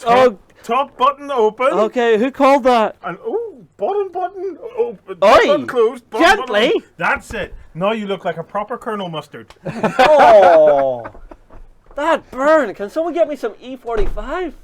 Ouch. Wow. You're so proper now. It's okay. Okay. I'm not going to lie. I like the top button undone, Justin. I didn't even realise. I liked a little bit. I thought you were just flirting with me. Oh, no, sorry. Let's get You know, it's the global sign. That's what it is. Yeah. Oh, right. Anyway, back to topic. Star Wars Hitbox is what this game is. It's really good. What do you think about it, Star Ben? Wars Rebellion. Yeah. So yeah, it was one of those fantastic games which was very much focused towards the idea of 1 versus 1. You had that asymmetry going on, which was really cool. One of the big things is the way that the Empire played completely different from the Rebellion, which was always fascinating to see. And it was really nice to have these different victory conditions going on, where you're trying to find the Rebel base, so you're trying to destroy the Death Star. And again, it's one of those games which it followed this interesting narrative going forward, but then it also brought it in a way for you to sort of go off book a little bit as well, which was really cool, and try and do things in a different way. Like, I thought the Empire was terrible at what they were doing. I need to try it a different way, kind of thing. And so it's really nice to see that playing out. And 2-player games are a rarity nowadays, I suppose you'd say. So it's really nice to see one that's been very focused towards that aspect. Especially of play. a big 2-player game. Exactly. Small 2-player games are reasonably common now, but big sort of 90-minute to 2-hour games where essentially you're looking at the person across from you who's the rebel scum. A battle of wits. And you're thinking, are they hiding on Hoth? Like, are they hiding where they would in the movies? Are they on Endor? Are they doing what I think they should do, or actually are they off doing something completely different? Because where you hide your base and how you maneuver your troops to try and distract the Imperials creates this lovely sub game below the battles and stuff that happens all around. I'm going to interrupt just for a second. If you are on Twitter, please jump on there right now, because I have to do a bit of a shout out for a Mr. Dennis Cross. You, sir, are doing awards night right. That's lovely. Dennis, sir, I'm gonna. Wow, that is epic, yeah. I'm kind of sad I don't have a white tux. Yeah. For those that don't know what's happening, I wanted one, but they didn't have one of my size. Absolutely gorgeous. Wow, there is almost a complete version of our set over there. Yes, and the table is pretty much exactly correct. Oh my God, Dennis Cross has actually got Inception happening right now with us in the set and his TV. Yeah. Whoa. No, well done, man. Hats off. Okay, so next from Fantasy Flight, we have another potential winner here. Mountains of Madness. Second edition, and very importantly, the one that really changed the game because it added a digital app in. So you had that ability to take away the player that had to be the evil character and all work together against an app, replacing your as in the room. Next step in the process. What did you think of the second edition, Ben? I really enjoyed this. I've had a chance to sit down and play through a couple of the different scenarios for this game, and the app works exceptionally well. It's taken a lot of the stuff that was really great about Matches of Madness, and it's added a really nice sort of spin to everything. So as well as having a lot of the sort of threat and the danger, they've really embraced the narrative storytelling side of the game, and that comes across in the app when you're playing. You're encouraged to do a lot of investigating, looking through cupboards, delving into things, opening boxes, trying riddles and stuff like that. And so it was really nice to see them embracing like a new version of the game and then adding that digital component to help things along at the same time. And as you say, the ability to play completely cooperatively is fantastic, because I think that's what a lot of people want, because sometimes people feel a little bit sort of they have to play the Overlord and maybe they've won, they've read the rule book first before other people and things like that. So it was just a really nice sort of move forward for Fantasy Flight games, and of course it's carrying over into a lot of their other games as well going forward. So yeah, the introductory puzzles were a big thing that Mansions of Madness was kind of praised for being so good at, and having a digital app does add quite a lot to that. I'm realizing our plonk is in the green room. Warren, if you're really listening and you're worried about this, but bring the plonk in.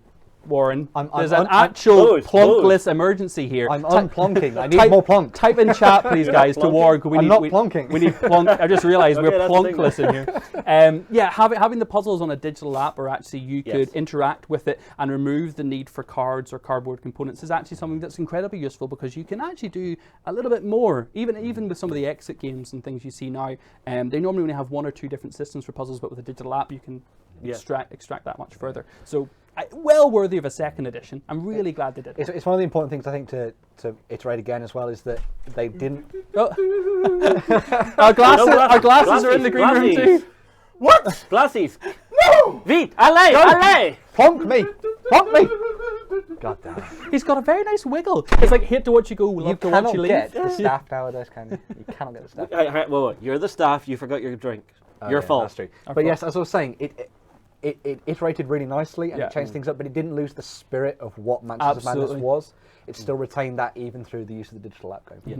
You see, this is the thing for me. Any excuse to drop into the HP Lovecraft world is just Oh, yeah. fantastic. I mean, like, I've sat and I've played the Call of Cthulhu RPG game. I love it. It's that race to who's going to go a bit wibbly first. Does it come across in this game as well? Oh yeah, definitely. One of the big things about the game is there's almost like a hidden insanity thing going on. Thank you very much. Oh, you're so good. Thank you. Monsoon. Oh, Mr. Ambassador, merci. you spoilers. Justin, Yes. important message from you. Yeah. We have received a message from you in the future. Oh yes, I've seen it. I give him a shout out. We'll be bringing it up later. It is glorious. We'll bring it up later. It's beautiful. So if you haven't already headed over to Twitter on the Beasts of War Twitter account and looked at hashtag BOW Awards, you'll get a chance to see the picture made shortly as the guys look to bring that up. Lovely. It's beautiful. It's magnificent. It's terrifying. wonderful. I love it. It's like, Marty, I've got something to tell you. About your kids, Marty. But yes, it does retain a really interesting sort of side aspect to it. There's these insanity cards, so as you start to go mad, you get revealed like a secret agenda. So it's really nice to see people actually sometimes working against their friends eventually. Yeah. So maybe they're going off into different rooms by themselves. Then, what are you doing? Why are you trying to do that? Splitting the party? Oh yeah. Oh god. Sometimes you split the party all the time in, Oh in god. Call of Cthulhu. No. So, This yeah. sounds Actually gives me horrible. cold sweats. Don't split the party. Don't do it. We've got one more finalist Ah, in yes. Best Board Game. Yeah. We have Terraforming Mars. Yeah. Stronghold game. So this one, I mean, at this point, is already pretty well renowned. This one's set during like the 2400s, so it's like 300, 400 years in the future, where we're going and trying a new planet just to check it out, see what it's like. But it goes into a real granular detail of every literally microscopic detail that you need to know about what would be involved in terraforming a planet, but still keeps it reasonably light, so you can pick it up and get into it quite easily. Yeah. It's one of those games that's got a really nice feel to it. It's almost, a lot of people say semi-cooperative, because you're all working towards an end goal of trying to get all these sort of different meters up to the right level, so that when you're playing the game, you've all worked together to terraform Mars. Yes. But you're all playing as different megacorps. Ah. So at the same time, you've all landed on, and you're trying to get the most victory points out of everything you do. So sure, you want to help out your friends, but you want to be the guy at the end that was really going up there and making sure that they got all the all Just the planet remember down or what something mega like, so. corporation brought you your oxygen, right? Because then this goes into a dystopian novel in the future, and then that's where things will go bad. So there you go. Really? Mega corporations aren't bad. No. Well, no, I signed that contract. I'm quite happy with my life. You're already going to Asgard, so it's fine. So you don't have to go to Mars. I'm an you're going to Asgardian, Asgard. deal with Yeah, it. So, yeah. A fantastic game. Again, Terraforming Mars is something that I would recommend if it's something you're getting into board gaming. If you want to get into put on your table and you like something a bit deeper and a bit richer, absolutely one to start into. Yeah, definitely. Okay, so there is our 5 finalists for best board game. Let us know what you think in the chat or on Twitter. Let's have a look at those finalists and then let's tell you who's going to win the award. Best board game. Fantasy Flight Games, Mansions of Madness 2nd Edition. Monolith Edition, Conan. Fantasy Flight Games, Star Wars Rebellion. Stonemare Games, Scythe. Stronghold Games, Terraforming Mars.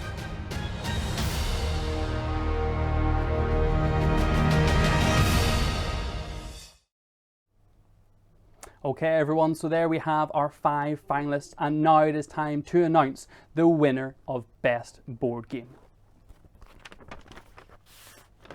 And the winner is Monolith Edition with Conan.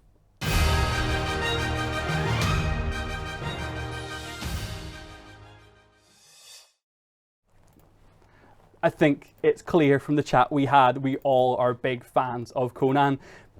A well-worthy winner in my book. Yeah. Yeah, it's one of those big things again where we've seen this really nice crossover between what we've seen with miniatures games and what we've seen with board games. Lots of really fascinating, interesting mechanics going across between the two, and coming together into a world which is very much sword and sorcery, sword and sandals, Conan stuff. So.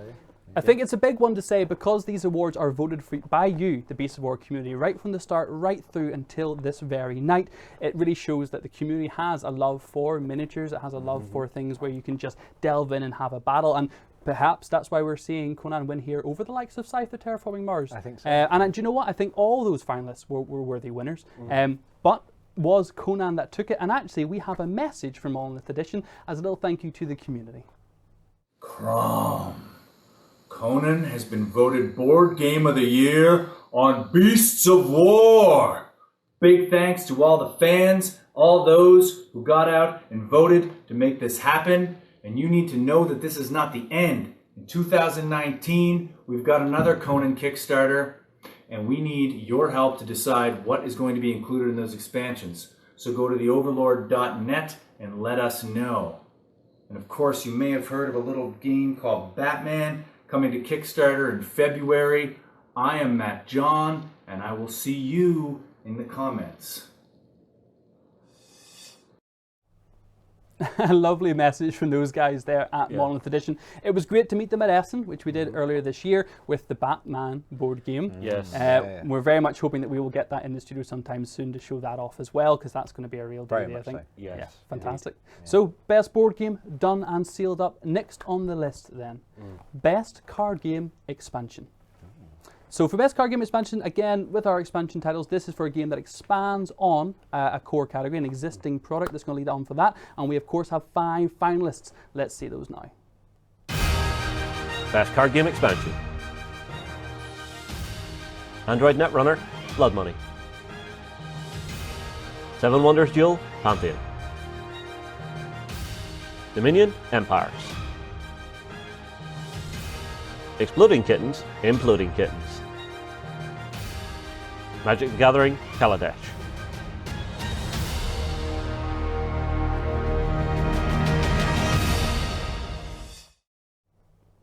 Well, there you have it. A really interesting mix with card games, actually, because here we've got a mix of living card games, we've got a mix of fun-like games, we've got a mix of heavy strategy with the likes of Dominion and Seven Wonders, and then we've got the good old favourite Magic the Gathering mixed in there as well. Really showing you that card games straddle a whole sort of universe of different play styles and different ways you can engage in them now, which I think is fantastic to see that our community has voted for such a diverse range of options. So who's up first, Justin? Well, first in the lineup we have, of course, Magic the Gathering. This is the granddaddy of them all, and this is Kaladesh. So it's one thing I love about Magic the Gathering is that it's always fresh. It's always running on those cycles, driving things forward for the players, giving them new strategies and tactics that they can build into the decks. And what was it specifically about this expansion that you think drew people's attention, Ben? Why did this one get in the top 5? Yeah, so I think one of the big things about this is that, one of the things that we always see a lot in these Magic the Gathering expansions and these new sets is that they try something new mechanically. This brought a whole bunch of different new sort of vehicles and contraptions into the game. So there's a lot of focus around these interesting, weird, strange inventions. One of the other big things that came in as well was the idea that you had to crew these things. So you had very, very big vehicles that could do a lot of damage on the table, which people obviously love when it comes to Magic. Really big creatures that can crush stuff. But you had to have the characters as well, the little minions and stuff, to help keep these things in the game. It was also a very interesting change of look and tone to the game as well. So obviously one of the big things is they've got this very bright and vibrant colour scheme. Yeah, have a look at that art actually. It's very vibrant, very real looking. Yeah, it's almost got like a strange fantasy version of like the World's Fair kind of thing going on to it, which I thought was really nice. But then at the very heart of it, it was still Magic the Gathering, so it had a lot of those very core mechanics that people enjoyed, but then it changed things up with some interesting new mechanics and keywords at the same time. So, cool.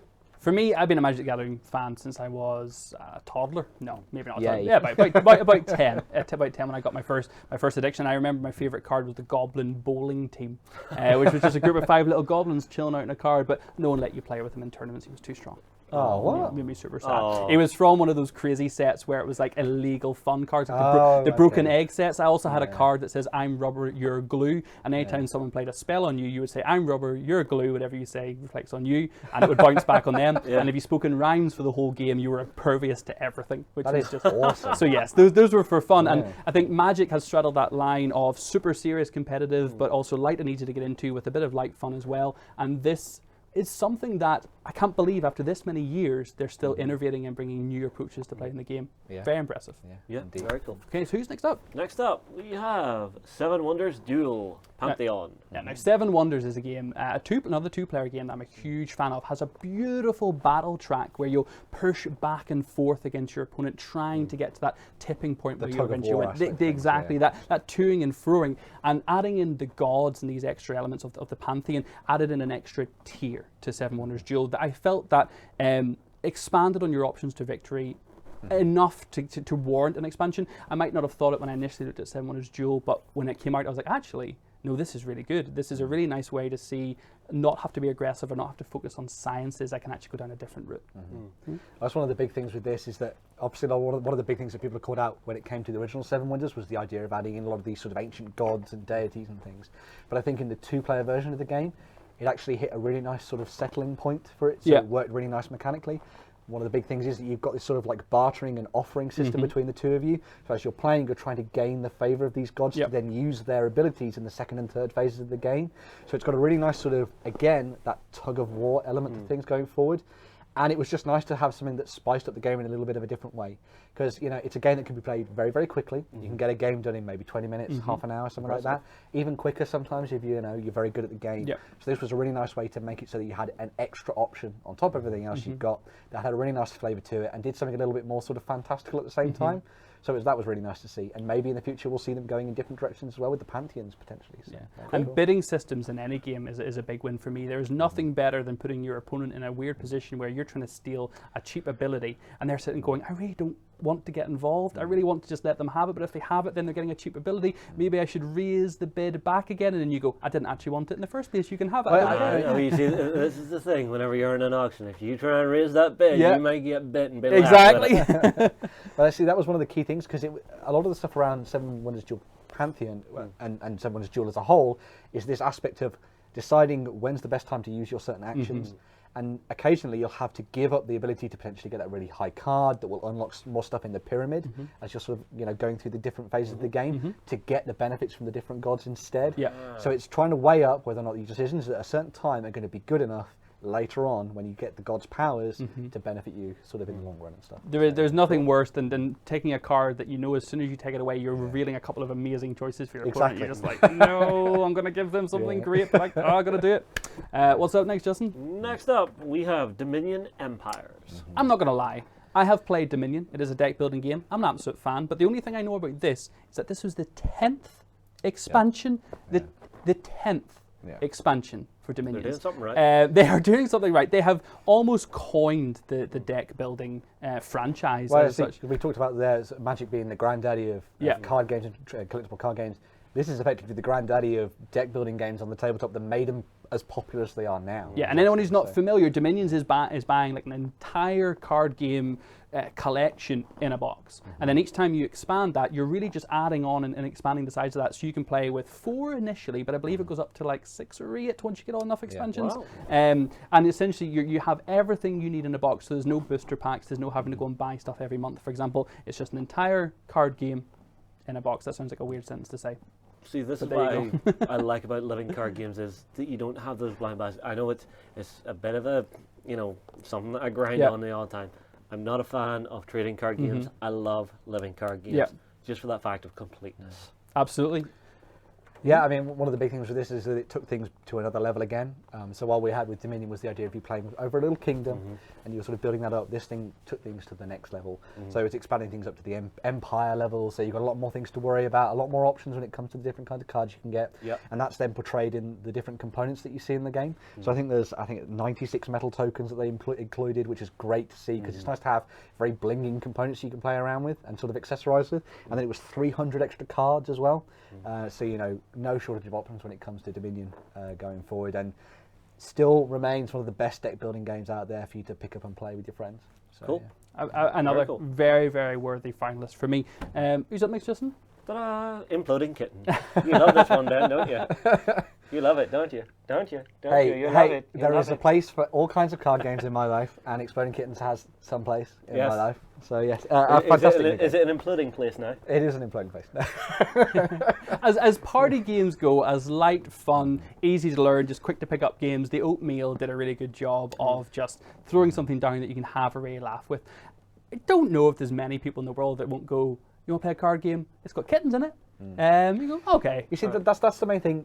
As we said at the beginning of this, there's lots of room for different types of card games, and this is one of those games that is very much aimed at that sort of opening area of the market. So when you're starting to get people into the gaming world, this is the kind of one you can sit down and play at the pub or things like that. Sit down and play in an awards ceremony, perhaps, kind of thing. Maybe. Just play through some games and sort of get used to it and have a little bit of a laugh with your friends. So, tell me about the cone. that comes with this. There's a very yeah. special little element that comes with this game, which clearly where they went, we'll make the core game Exploding Kittens, and we'll see how that goes. And it went really well. Yeah. Now we can kind of push the boat out and get a little bit frisky, a little bit more interesting here with the expansion. And what did they put in the box? Okay, so the game comes with a whole bunch of new cards and new powers and abilities, but it also comes with the Cone of Shame. A Cone of Shame. Anyone who has a cat or has had a dog and has had to put the Cone of Shame on their pet, now you've got to put it onto your human. So if you end up with the specific cards that come out within this set, and you end up with the Cone of Shame around your neck, you know, that's Instagram-worthy photos, I'd say. So yeah.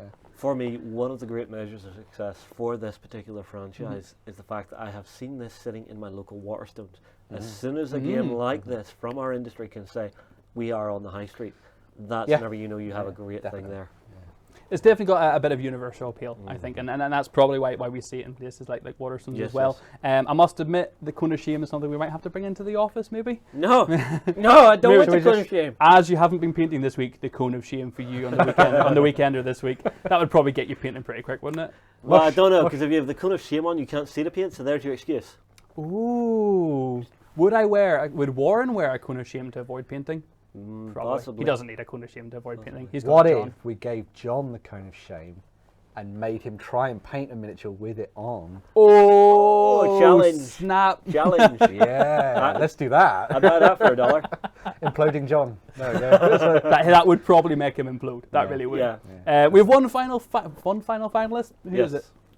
We obviously have Android Netrunner Blood Money. Android Netrunner is a fantastic game in a fantastic world, and I know it's one that's near and dear to your heart as. Look, I'm not going to hurt everybody out there by going on my 2.5-hour rant about why Netrunner is one of the best games ever created ever of all time. But yes, for me, Netrunner has been on this ever-growing cycle as it slowly tells its story and evolves, and every new rotation, so every 6 packs that come out over a 6-month period brings something new to the game. And Blood Money is just a single example of where the game was getting down to its dark and gritty roots and giving people the options of just deception and deceit and death in ways that really we'd not really seen a little of in the Netrunner world. But there's some people who just like to come and blow up your house. You're trying to hack my corporation. You're trying to steal my credits. Well, do you know what? I'm going to find out where your hacker lives and I'm going to blow it up. That's kind of that whole cycle for me, and Blood Money in specific kind of rang true of that. It was aggressive. Yeah, it did some interesting things when it came to the idea of tags and how they worked as a mechanic. And tags, as I've been pointing out, are a way for you to find you. They can do things like destroy your hand, they can destroy where you live, and you can mess around with all sorts of different things as well at the same time. And this did a really fascinating thing with that. It also brought in a new type of runner, which gave you an interesting look to things for the criminal faction. As you can see on screen there, you've got Carl there. So, not criminal if you're a hacker, you might be an activist. a hacktivist. Hacktivist, yes. There you go. Hey. Yeah. But yes, it did something really interesting with the criminals. It got them back into the running game, which was really interesting. Admittedly, maybe she's not going to be one of the characters that everyone picks up, but it was a really fascinating way to sort of look at the meta and see how it changed. Because a lot of the focus had shifted away from sort of running as a general rule and turned towards a lot more sort of like working the back end and sort of finding other sneaky ways in. This got you back into the spirit of running. And in the same way, the new identity for Wayland then hurt you for that at the same time. So you had to come up with some really interesting ways to sort of balance everything out as you were playing the game, which was really cool to see. So yeah, it was a really fascinating pack that again forwarded the narrative, which was really good. As I was saying, they always do this with the Netrunner packs. They tell a story. Every single one of these packs comes with a little tiny note in it with a little bit of text and something interesting about the world going forward. So it was just really nice to see this and see new characters coming to life as well at the same time. But it is funny that it's not always the card or the story that the whole pack's focused on, but it's maybe a specific card that doesn't get as much love that actually is the thing that changes the meta in the competitive scene. Temujin Contract, I think, was the one you were alluding to there, which essentially gives money freely as a runner, aggressively attacks, versus the corporation who wants you to aggressively attack because they're going to hurt you for doing so. And that, exactly as you alluded to there, Ben, created a lovely balance, and all of a sudden the game changed. Overnight, the whole game as a whole, which had been years in the development, with one single release just changed. So for an asymmetrical 1 versus 1 title, just to have this much impact from a single expansion is huge for me. Definitely. Cool, so 5 worthy finalists yet again. Let's have a quick recap of those, and then we're going to see who is our worthy winner. Best card game expansion. Android Netrunner, Blood Money. Seven Wonders Duel, Pantheon. Dominion, Empires. Exploding Kittens, Imploding Kittens. Magic the Gathering, Kaladesh.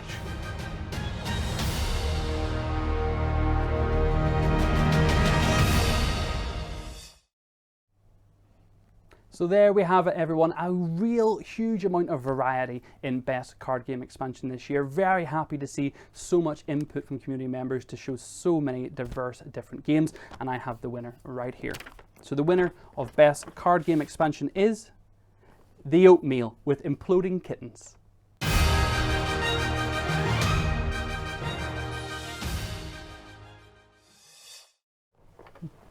Well, that's done it. We're going to have to get the Cone of Shame in now. Yeah, definitely. No, that Imploding Kitten's taking the win. We're going to have to get a copy in. We're going to have to put the Cone of Shame on John and see how he can get on painting a mini. I don't know. I think if we were playing, I'd end up with it on me. It's always good. You know, casual games are a way for people to get into the gaming industry and sort of playing games as a whole, getting deeper into the world of it. So yeah, awesome stuff. It is the kind of game that you'll play a few times and realize, oh no, I'm a card game addict. Yeah. It creeps up on you.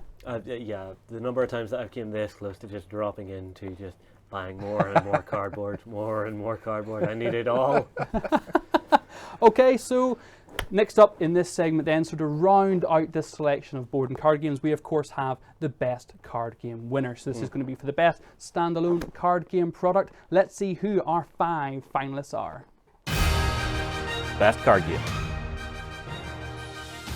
Fantasy Flight Games, Arkham Horror, the LCG. Cyanide and Happiness, Joking Hazard. Fantasy Flight Games, Star Wars Destiny. Steamforge Games, Shadow Games. USopoly, Harry Potter, Hogwarts Battle.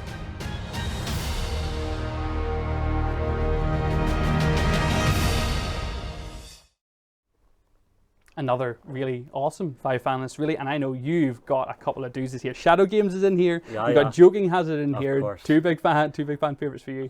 Honestly, they're games that are just light, simple, and you can have some fun and frolics with your friends. And what is it with the Beasts of War community this year? Fantasy Flight Games, 2 entries in this as well.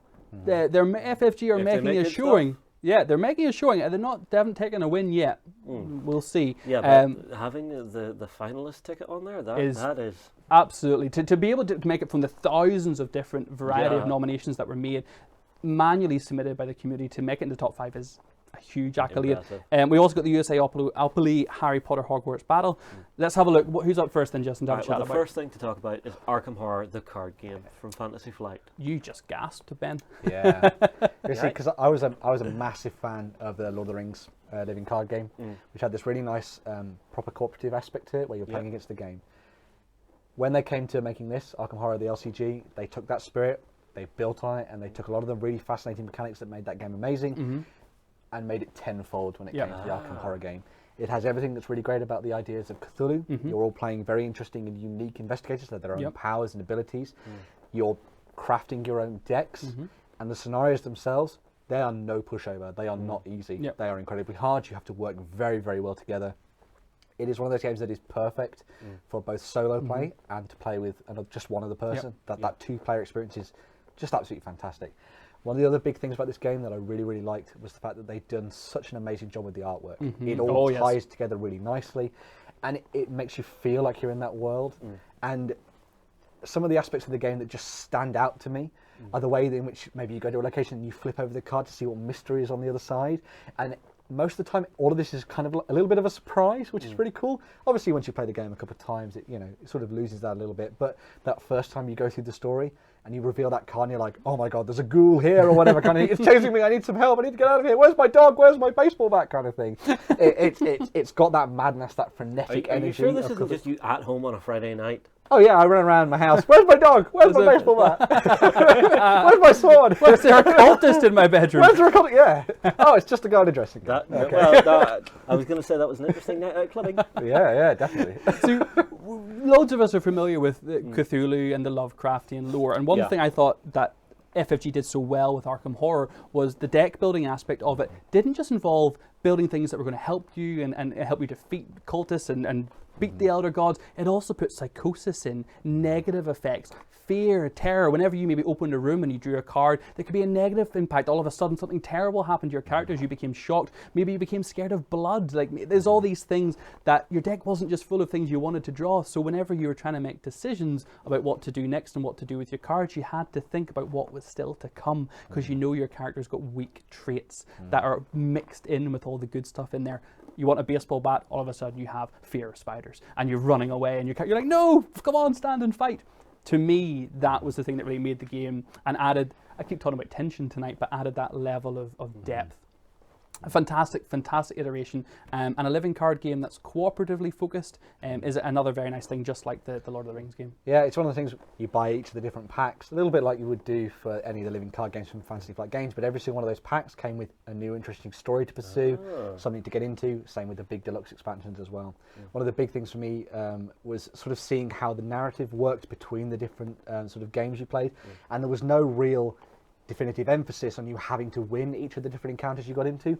Sometimes you could lose them, and the degrees of success and failure would affect the story going on as you were playing through the game, and that carried on into all the different expansions as well, which was really good to see. Nice. So, yeah, nice. I'm absolutely not going to apologise to chat, as Laughing Boy Gaming is saying that we're totally to blame for him buying many things and then never playing it and then buying more. I hold my hands up to this. This is what I do. Okay, what's up next, Justin? Next up, we obviously have Star Wars Destiny.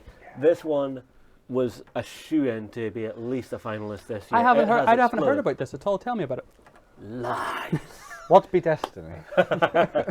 No, Destiny is one of the few collectible games that I could see myself dropping into, just because the mechanics actually play out like an old style like video game RPG. If you remember the old Final Fantasy ones, where it was you had your characters and you were cycling up to take your turns. That's what Destiny feels like to me. It doesn't feel as card gamey as some other card games, if that makes sense. It's more action focused. Yes. The dice add, like those beautiful dice with the printed on images, add a real feel of I'm coming to get you, of it's a lightsaber battle and we're about to go at a duel here. It's not just I'm waiting for that card that's going to give me the win. It's what am I doing with my characters on the board? If I give Rey her staff or I give Han a blaster, what does that feel like? And then you chuck the dice down and you blast your enemy. And I haven't heard of the game. Ben, what do you think?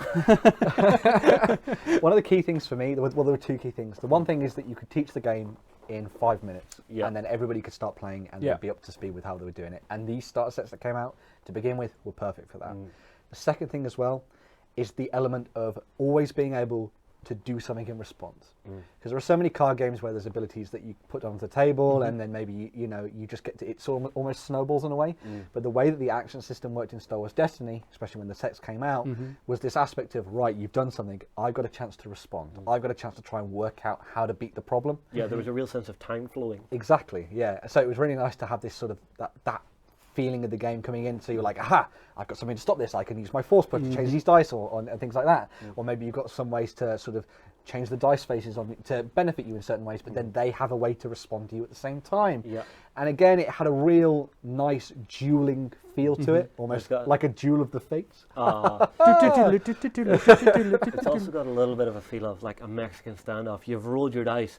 Do I go in and take the damage that I've got out there, or do I wait and roll my other character to see if I can load more into a single action? You see, top tip for this, I was told this at a couple of tournaments, never be greedy, okay? If you've got the damage, bit late, Ben. Bit late, buddy. You could have 10 years ago I could have done with that advice. Saving up the dice. No, I don't think you're meant to eat these. They haven't made a cookie version yet, have they? No, but they're heated. Oh no, heat treated. Heat treated. Right. That is one thing as well. They have a nice tactile feel. Oh my god.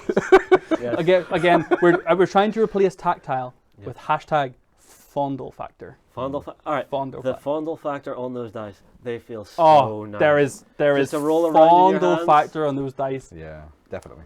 That alone makes it a worthy finalist for me. Yeah. Okay, next. Yeah, next up.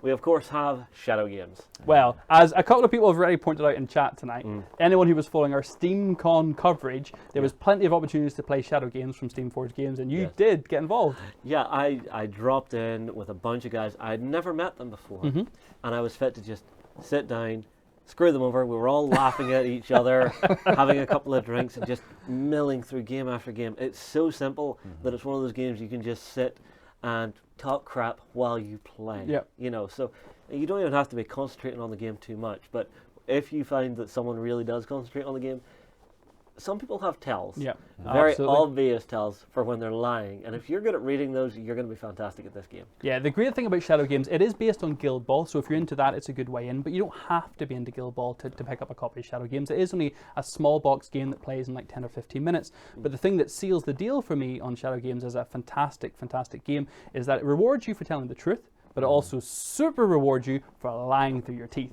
and getting away with it. If you lie through your teeth and don't get away with it, of course you're going to get punished. Yeah. But if you are able to tell the truth all the time, you're going to do just fine. But if you're telling the truth all the time, your opponents who call you on your bullshit get get penalised.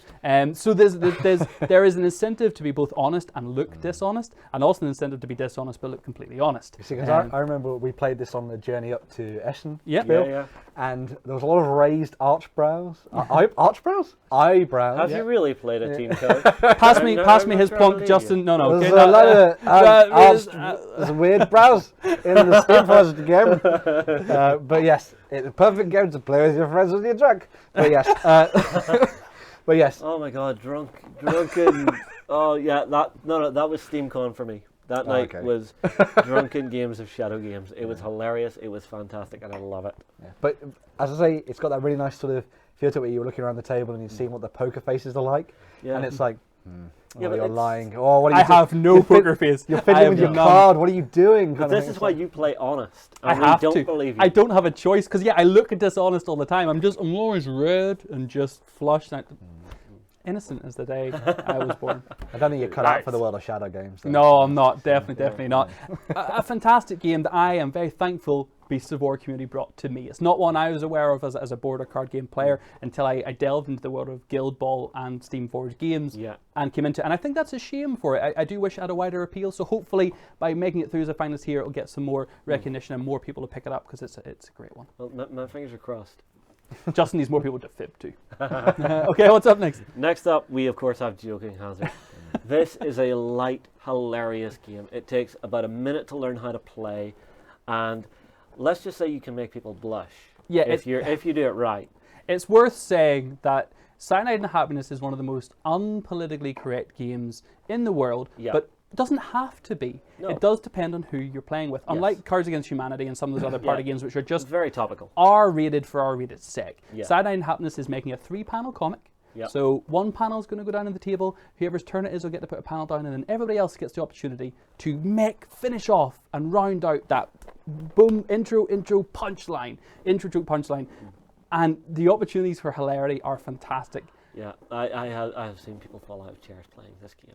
It's not even funny. I have a copy myself. It is the best $14 I ever spent. It is hard to articulate because I think it all comes down to the look of the game. And if you're familiar with Cyanide and Happiness, you'll know these guys. They are huge online. And until you actually see the cards yourself and play with them, you'll not get it. Until you find a friend who knows your weakness. When it's your turn and your friend looks at you and puts the card in face down and they make eye contact with you and say, "This one's going to crack you up. This one's going to end you." And you're accepted. like, there's always a way. It's also one of these games that has that retroactive thing where you go, "Oh man," but you play a card and then you draw another one and you're like, "Oh god damn it." That would have been perfect. Yeah. And then what you've got to do is you've got to add then a little bit of a drinking game element into it as well. There we go again. So when you play as a game, you're like, "Aha, that was a great card. I'll drink the plunk." And they'll be fun. So yeah, but yes, fantastic game. For me, anytime I play the game, I always play with rando, which is everybody plays the cards in, and then you will play a random card from the top of the deck into it. All gets shuffled up. The number of times this game has beat me and my friends. Not funny. Yeah. It's always good when Rando Calrissian takes the win and you can't do it. Yeah. It is hard to articulate how much fun Joking Hazard is, but it's well worth a buy. It's not for those who can't enjoy a bit of a tongue-in-cheek joke, which we definitely can here at Beasts of War. Kind of check it at the door. One final entry finalist then for best card game? The final for best card game we have is Harry Potter Hogwarts Battle. So this is a cooperative deck building game. Do you know much about this, Ben? Yeah, so this is a game that came out from Usopoly. It's focused around the idea of you playing through the different books from the Harry Potter universe, or the films, in this case as well, because it used a lot of art from there. And what it does is every single one of the different stories introduces new mechanics to the game. So they've got a really nice way for you to gradually get stuck into it and sort of evolve your playstyles as you go through. It's a deck builder as well. So as you go, you'll be taking cards out, putting them into it, and you'll be fighting against the dark arts and all kinds of mysterious creatures as well. And it really has that really nice flavour of Harry Potter about it, which is fantastic. As I say, one of the big key things for this was the fact that it had this sort of steady learning process for people. So it was perfect for maybe people with young families who were trying to get them into their card games. This did it in a very, very nice way. It did it with a very good property as well. And it just did it in a fantastic way. And the box is superb. It's almost got this really nice sort of like giddy feel to it when you open it. You pop it open and it's got all these different boxes, each of them with the different cards for all the different books. And then you open the first one and you're like, oh no, I want to open box 2. It's like, you got to wait. Go through book 1 first, play this scenario, see how it all plays out. No spoilers. And then we go on to the next one. So it's almost got that, almost what gets people all excited about legacy games as well. It's really cool. But very good game. And some really nice mechanics going on there as well. Takes a lot of the core stuff that makes deck builders great, and adds a little bit of a twist to it as well with some of the Harry Potter themes, which is good. Yeah, again, it blows my mind just how diverse these different options are. I mean, we're talking about weird, fun, wacky party games, super serious, kind of more strategic games, and then down to stuff which is just light family fun that everyone get involved in and enjoy the story as it goes on. So those were our 5 finalists for Best Card Game. Let's run through them again, and then we're going to tell you who the winner is. Best Card Game. Fantasy Flight Games, Arkham Horror, the LCG. Cyanide and Happiness, Joking Hazard. Fantasy Flight Games, Star Wars Destiny. Steamforge Games, Shadow Games. USopoly, Harry Potter, Hogwarts Battle.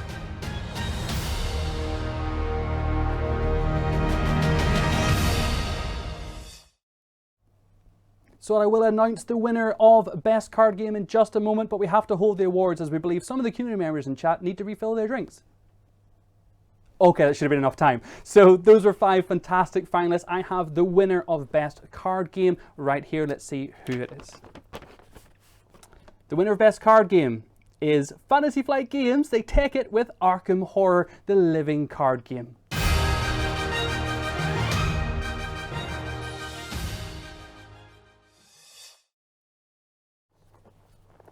Fantasy Flight Games take an award finally after being nominated in the finalists for so many.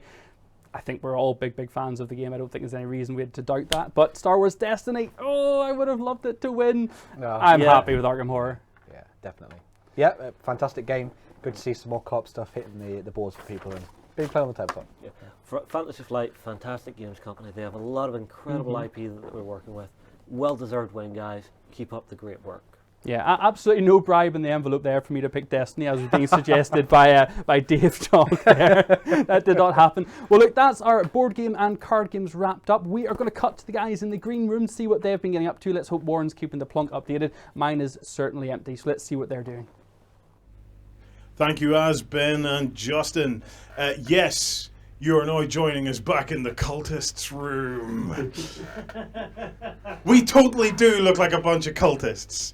Okay, just a quick reminder, if you want to interact with us on the show tonight, you can do it. Come on over to beastsofwar.com. You can join in the chat on Twitch, or you can join in the chat on YouTube. Also, you can join us on Twitter with hashtag BOW Awards. An interesting thing about the BOW Awards hashtag, it actually wasn't us that thought of it first. It was, what is it, the Best of Weddings Awards. So, yes, whenever you do start to browse around through that hashtag, there's going to be other people in dinner suits with fancy lights and fancy tables and... Yeah. At least we're dressed for it. Yeah, we are dressed for it. We just fitted into that thread, not a problem. For anybody who's participating in one of the multiple drinking games that is taking place tonight, I can now confirm that for Justin's, what's Justin's phrase? It's the thing is. So Justin's the thing is phrase, we are now up to 10, and one of those. No way, it's got to be more than 10. It's up to 11 now. It was up to 11 now. Well, Lance is feeling a bit worse for wear. Lance is trashed. Yeah, So he's now up to 11. Also, if you watch carefully, right, you have to watch very carefully. Whenever the camera cuts to Justin, and Justin and Ben are in the same seat, I hope they are in the same side at some point in the rest of this show, because there's a perfect tell. Justin has this thing. Justin has this thing that every time Ben talks, Justin goes blank. He looks at the camera, and then nods as he's looking back to Ben. And then he looks at the camera, and then he nods as he's going back to Ben. And then he looks at the camera, and every third time he raises an eyebrow, and then he nods as he looks back to Ben. Hello, are we all set up for our bit? Well, I'm going to pass you over. Yeah, to the rest of the lovely cultists, green room here. And I'm going to go and get cultists? ready. When did we become cultists? I'm going to get ready for the rest of the awards. Here we go, Mr. Cultist. Dude, you just got my foot and I'm wearing light leather shoes. Ow! Hold on a second, are you not going for a smoke? Of course I am in a minute. You, Beast of War community, absolutely honoured for Justin to come and see us in the green room. Thank you for coming and spend time with us. It is lovely in here. Isn't Very it? swanky. I like it. I kind of wish we could have it like this all the time. It's like mood lighting. It's the White House looks like this at the minute, right? Doesn't Really? it? Yeah, it does a lot. Yeah, we thought we saw Melania Trump walking through the middle of the table there earlier. We were going to stop her, but you know she's a Steamforged Games fan and I'm an FFG fan. I didn't want to cause a ruckus. Of course. So how have you guys been getting on in chat and at Twitter? Oh, have we got that picture ready to share later on of future Justin? Oh my goodness. I saw that and it was just like, well played. Well played, my good sir. I do want to send apologies and your welcomes to everyone that was complaining that Beast of War get you addicted to games. That's what we're here for, really. People would still be addicted to games. We just show you the great ones that you can pick up. we of course will be at lots of events in 2018. We'll be making sure to let you guys know where we're going to be. So hopefully we can meet up with you guys, play some Joking Hazard, of course, play some Shadow games, of course, get one over on Justin if you can. What? Maybe not. No, that challenge accepted for 2018. You want to come and challenge me? Do it. Whoa! Wow. So 2017 was Lick Your Head. Challenge 18 challenge Justin. Yeah. Any game, anywhere, anytime. So Colin, what have you been seeing in chat? Anything that's caught your eye, my friend? Your plonk is very moderately drunk. Well, I have been topping it up dutifully.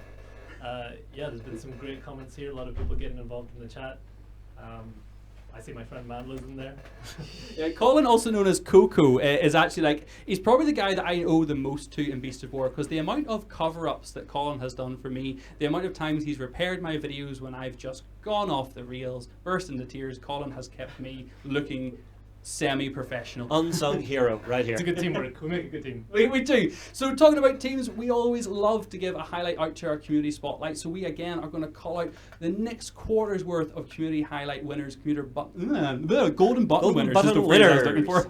So let's have a look at those guys, and then we'll be right back with some more awards.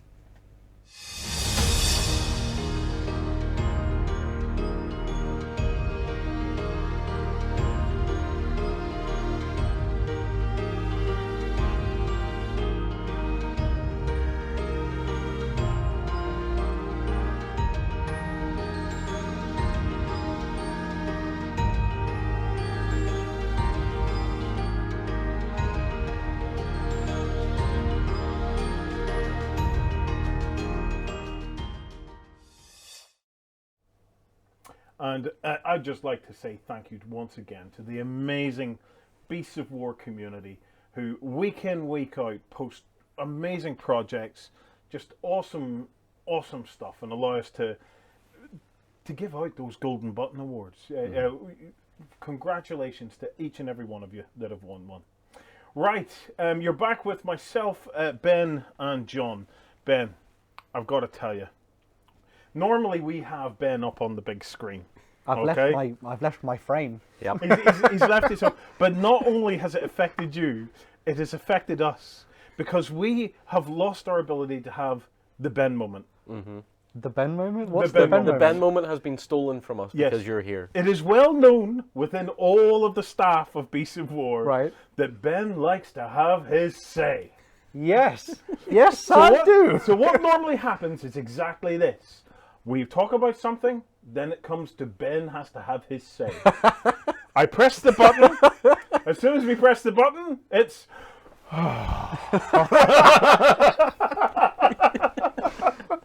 I'm glad I had the calming, relaxing effect. You do. on It's just so. the pen moment. We've been we've been stressed because you're here. We've had to do some work, man. Whereas you normally just retreat to the realm of Skype and just leave me there. Man, Justin has been able to go out and have a smoke. I've had a visit to the loo. It's been great. But no, these normally awards, about trucks you as are well, making that's us work. Okay, let's ramp it up. Let's move it on. Okay, so we have Best Sculpt of 2016. This award is for the sculpt or single model for a gaming item. It can include either hand sculpted or CAD designs, and it's about producing the most aesthetically pleasing gaming piece. Aesthetically. I'm going to have another drink. I might be running low on this. We've got to get our bottle ready. It includes It includes figures, or vehicles, or terrain accessories that have required sculpting. Please God, let's see the finalists. Best Sculpt. Ariel the Everqueen by Seb Purbett. Diamond Battleship by David Lewis.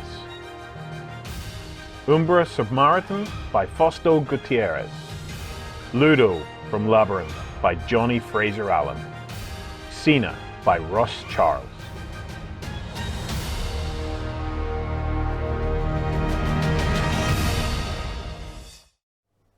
Congratulations to all of our finalists. Right, let's have a slightly closer look, shall we? We'll kick off with Alariel, the Everqueen. Yeah. This is by Seb Purbett. This is going to be, these next two awards are really going to start to get difficult for me now. I thought by this stage the tongue would be loosened up and relaxed. Right, okay, Seb Purbett. It is an astonishing sculpt. It's beautiful. Absolutely astonishing. Yeah, one of the big things for me, it was that it took the world of Age of Sigmar and it applied it to the models itself. You can't see this, but he's relaxing. Oh, there we go. Sorry. You're not allowed it. You're not allowed it. But yeah, it took this fascinating sort of over-the-top nature of Age of Sigmar and applied it straight to the model, but in a really fascinating way, which created her like a goddess in like its stature. Which I thought was fantastic. It's almost got that kind of like Olympian feel to it. Yeah. I thought it was really nice. And then you've got this sort of real sort of adherence to the world of like the realm of life and things like that came through with the nature aspect of Alariel the Everqueen. So yeah, it was absolutely fantastic to see it's coming to life and got, well-deserving votes from the community going forward. We are at a slight disadvantage here because if Justin was in the studio, he'd be able to tell us exactly what kind of beetle that was. Hello. Exactly what kind of beetle that is. Justin is well versed in all of the beetles and knows the stags from the dung. This is definitely a stag. So is this definitely a stag definitely beetle? A stag, yeah. How can you tell? There's no around it, so. Oh right, okay. That's a whole different sculpt. Okay, John, what do you think of it? It's a really exciting model, like you said. It has that sort of what would you say, like Olympian like a sort goddess, of, like yeah, the like Olympian a goddess, feel. yeah. But, yeah. But the headdress is very sort of Aztec to me. But it just looks like a really exciting looking model. There's lots of motion in it. It's one of the things that I think they've done really well with a lot of these sculpts going forward, especially for some of the bigger pieces from Age of Sigmar, is that they've taken lots of different sort of strange aspects of history and mythology and they've tied them together into new and interesting ways. Because obviously when we look at things like the Stormcast Eternals, we've got this very much sort of like a Greek style going on, but then attaching that with a lot more of sort of like Italian styles from the Renaissance as well going forward. This, an amazing look, as you say, blending together a little bit of that sort of Greek feel, then with a little bit of the Aztecs and stuff going at the same time. So yeah, fascinating mix of different ideas and sort of textures and colours and stuff. And sort of fascinating things that you want to paint as well, which is the key thing. You want to paint these kind of models because you want to show off some interesting techniques and take it forward. So, yeah. You get beetles that shoot acid from their arse. You do. You could try sculpting that. We could. Okay. You really could. Next up, we have Cena by Russ Charles. Yeah. It's a bear. See, so the thing for this that really got me is that it, effectively, as you say, it's a bear. But they've gone to that extra level of creating this really nice style of motion to it, charging forward, which I thought was really nice. And the expression on the bear is just fascinating. Like, I know, obviously, you have a little bit of a fear of bears, specifically polar bears, going forward. But, I think you'd agree that Cena, maybe she'd have your back, potentially, going forward. You know, she'd watch you on the battlefield. Absolutely. Yeah, with the Guild Ball games and stuff. Yeah. The other thing as well that's really good as well. They've done this really nice sort of work with the fur. It's always fantastic to paint fur. I always like getting stuck into that. But then they've got the other textures there as well. So you've got the bone and you've got the leather and the hide and stuff as well. So it really tied together a whole bunch of different aspects that you would teach a couple of different techniques as you're painting as well, which is good. There's a lot of models that come out of the Guild Ball range have that nice, that textures, the mixture of textures. Like on the bear, you've got the fur and then the leather work and stuff like that. But it lets the painter do a lot of stuff that maybe they haven't done before, like working on those flat areas with that leather work. You could put patterns into that, like it's been taken from and stuff like that. Yeah, stuff like that. You have lots to play with in there, which is exactly what they do very well. I don't know if I ever owned a bear, which I wouldn't. I'm terrified of bears. Wouldn't be a polar bear.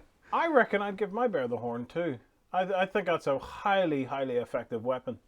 It's because like a bear charges, right? That's what bears are known for, charging. The bear charge. The bear charge. Hashtag bear charge. But can you imagine being impaled by that bear? Do you reckon you could survive that? The only thing that is useful from the being impaled perspective of the victim, I need more, is the fact that the horns are so long that the teeth couldn't reach you. No, but then it pins you in place and then mauls you to death. Oh, right. Oh, the arms can reach you. Yeah. Okay, right. Well, that is Cena by Rush Charles. Next up, we have Ludo. Yes. Small bird Sarah. I love this. Exactly, and it does. It made you do the impression and made you get into the world of the game, which is exactly what you want. I love it. From a sculpt like this. It has an amazing sense of character to the face. Again, we've got this really nice depth of character coming through it as well, from the way the fur's been done to that expression, that sort of like hangdog look to it. I thought was really nice as well. The face is beautiful on this model.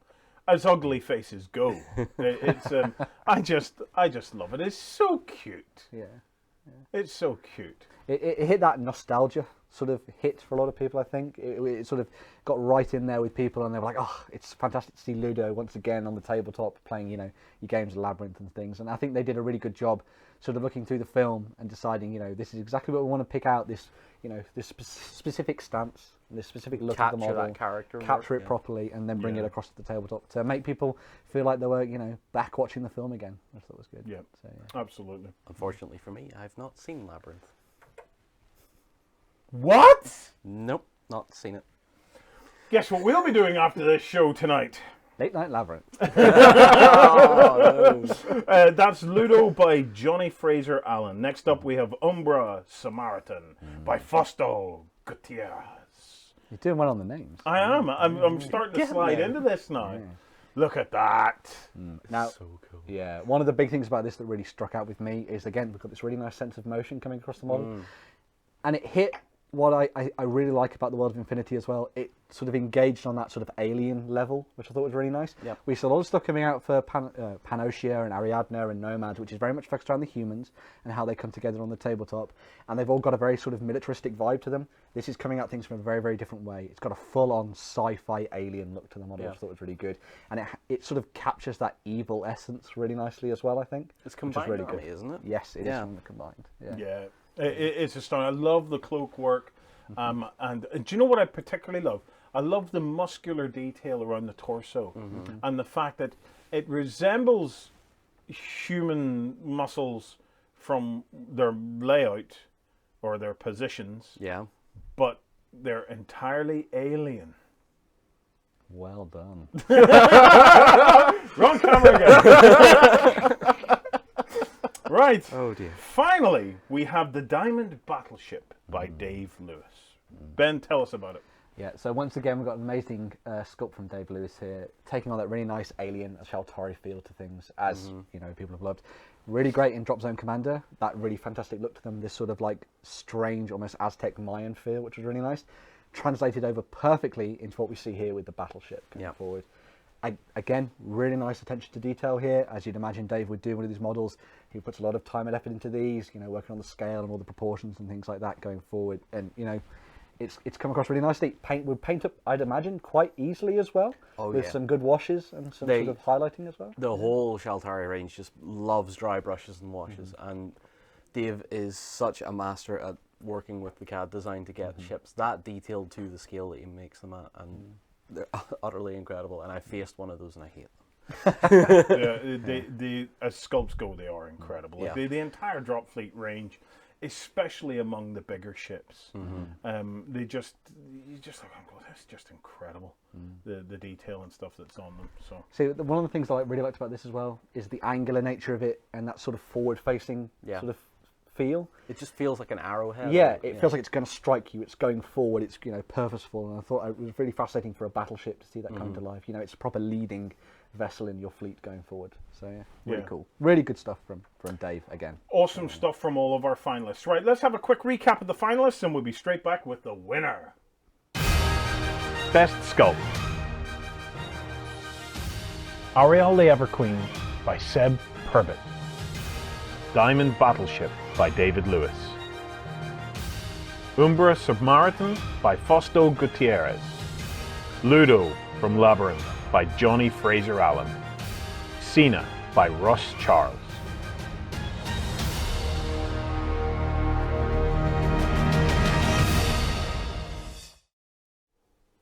Okay, so the winner of Best Sculpt in the 3rd Annual Awards goes to Alariel the Everqueen by Seb Purbett.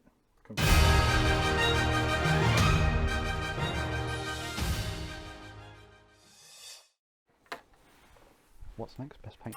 Absolutely fantastic stuff there. Just worthy winner.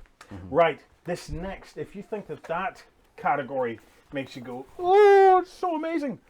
This is it. This is the category that we all love to be utterly sickened by. Yep. Okay? It can only be Best Paint Job. Right.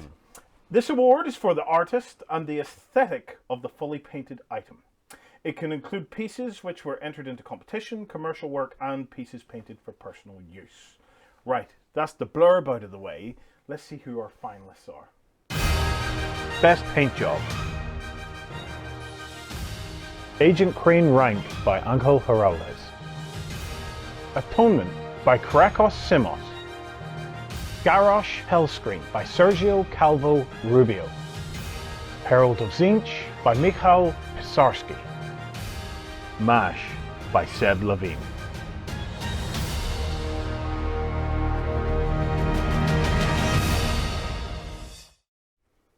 Once again, congratulations to all of our finalists. Kicking off, we have MASH by Seb Levine. Oh, the skin tones on this are beautiful. It's always the first thing that catches my eye, though, is the tartan work. Yeah. Good solid tartan work always stands out beautifully on a miniature. Really does. One of the big things that sort of struck out to me as well was the idea that they've got this really nice sort of mashup of different textures and feels to the model.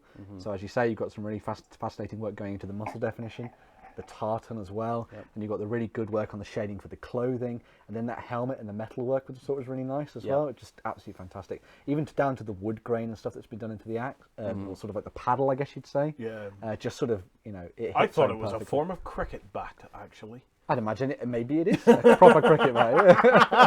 I like paddle. It's how a cricket bat. It's how a cricket bat should be made. Yeah. And what a brilliant model, though, as well. It's a model that just cried out for a paint job like that. Yeah. And it's just beautiful. I think one of the big things that stood out is the style of it as a whole reflected all the artwork that we see for Guild Ball. Yeah. So it had that really nice, almost semi-cartoon nature to everything, where everything's a bit bolder, a bit brighter, and a little bit nicer on the models, and sort of getting stuck into the sort of like over-the-top nature of the game, which I thought was really good. Yeah. So yeah, fantastic work there, completely. Yeah. Okay, next up we have Agent Crane Rank by Angel Heraldez. My man crush. Sorry, one of my several in the industry. Yeah. Nice model. Nice model. Yep. It's the metallic work looks a bit different from what Angel normally did on these kinds of things. Did he go for non-metallic metal on that, or is it? I know it's non-metallic metal around the cape, but actually around the chest armor, I don't know. And this is the thing about some of these painters; they can paint these things, and you're looking going, I don't know if that's metallics or not that he's used on that. But one of the big things I think that really stuck out to me is usually when we look at a lot of stuff that Angel does, it's all focused around the idea of airbrushes, especially with a lot more of his larger pieces that he works on. But when it comes to these smaller character pieces, you can tell that he still has that amazing talent with the brush. Yeah. And he can get some absolutely fantastic looking shades and sort of textures and colours out of everything he does. But there's a certain... I like looking at a model that's been painted by hand because it has a certain feel to it. Like this, the shading and the highlighting are so sharp, they're so solid, where you just don't get that with an airbrush. You're working for a softer finish with an airbrush, but on that, especially the highlighting and the glinting on the metalwork, like you just know that someone has sat there and just did that, and then did that and looked at it and thought, that's it, bang. It's an interesting choice from the community because I've got to say, there's other pieces that he did in that time period that I probably prefer and probably like better, but as a community choice, that's what they came through with, and it was it's a very, very powerful and emotive model, I've got to say. I think one of the big things that maybe drew people towards this was the way that the work's been done on the facial features. Yeah. I think some really nice sort of attention's been paid to the very furrowed brow. You can tell that he's got like a very serious and militaristic person, and that he always has this really nice sort of overarching feel of that anime manga style that Infinity loves. And I think Angel gets just right with his models. So really good. Yeah. Another awesome finalist.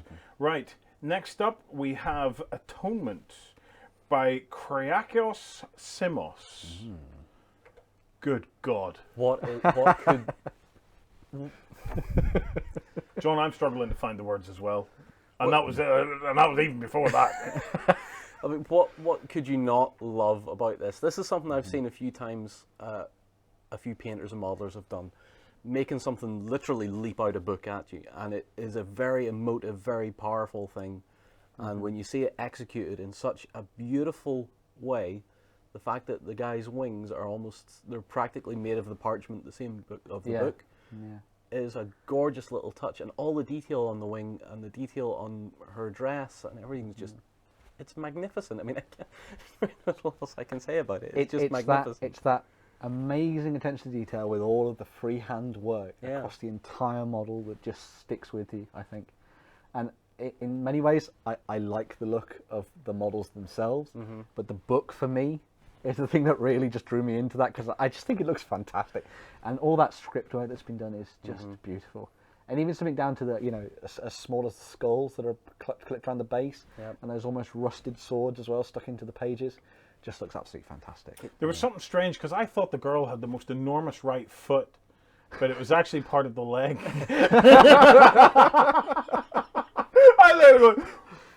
Sounds like a wolf foot.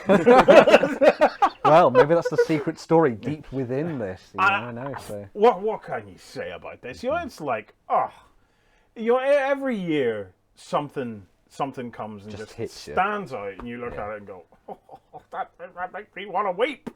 It's as if like high fantasy met Romeo and Juliet. Yeah.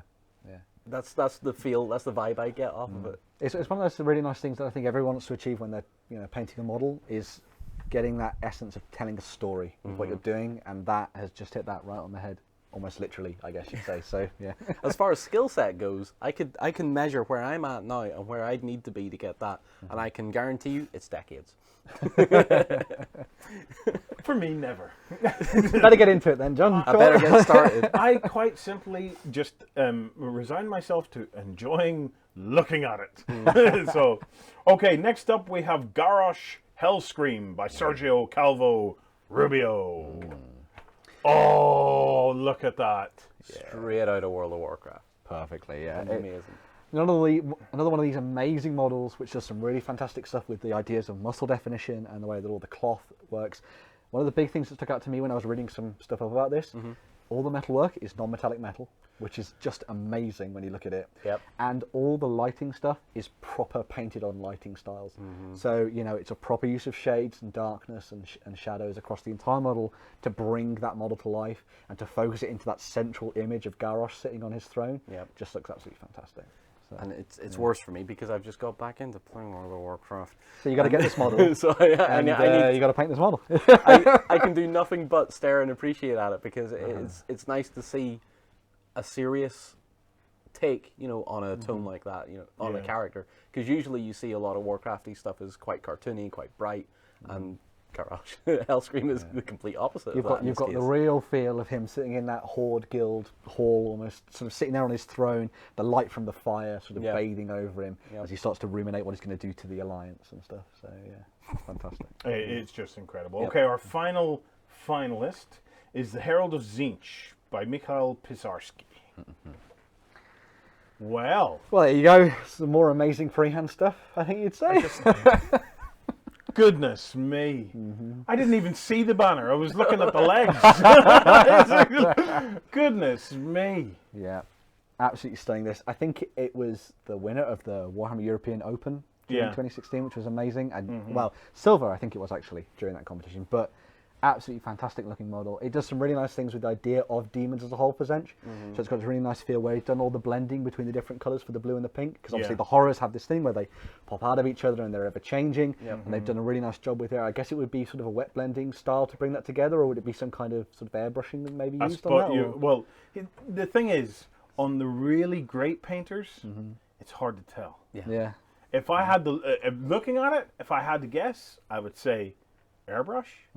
But again, with the really, really great painters, it's very hard to tell. Because it's a very subtle change between the two colours, which I thought was really nice. But what you see on that arm that has the sort of green going on it, you can almost see where the tones are starting to change a little bit. And there's like, you could count maybe 7 or 8 different colours that are blending in through each other there. So that's, I'm probably going to say that's an entire wet blended job. And then you see some amazing stuff, even down in the very sort of bottom right-hand corner there of that image. We've got the book with the glowing feel coming off it. It's just absolutely amazing. And the way that they've gone to the extra detail of making sure all the words close to the source of magic have that glow to them. It's just absolutely fantastic. And then, as we said, there's that amazing bit of freehand work that's been done to bring that to not Keeper of Secrets, Lord of Change. Lord of Change to life on the banner. Just a phenomenal piece of work, and you can see why it's so well loved for something that effectively is quite a sort of diminutive model when it comes to this kind of thing. You know, it's a little tiny horror sorcerer. It's not something, you know, like a big huge Lord of Change, as we say. It's but fantastic work on something so tiny. Yeah. It's the banner's a work of art in itself. Yeah, it's incredible stuff. Okay, so let's take one last look at our finalists, and we'll find out who the winner is. Best paint job. Agent Crane Rank by Angel Heraldez. Atonement by Krakos Simos. Garrosh Hellscream by Sergio Calvo Rubio. Herald of Tzeentch by Mikhail Pisarski.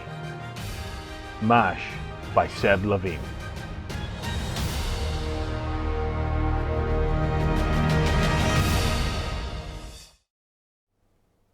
Okay, so the winner of Best Paint Job in the 3rd Annual Awards is Atonement by Krakos Simos.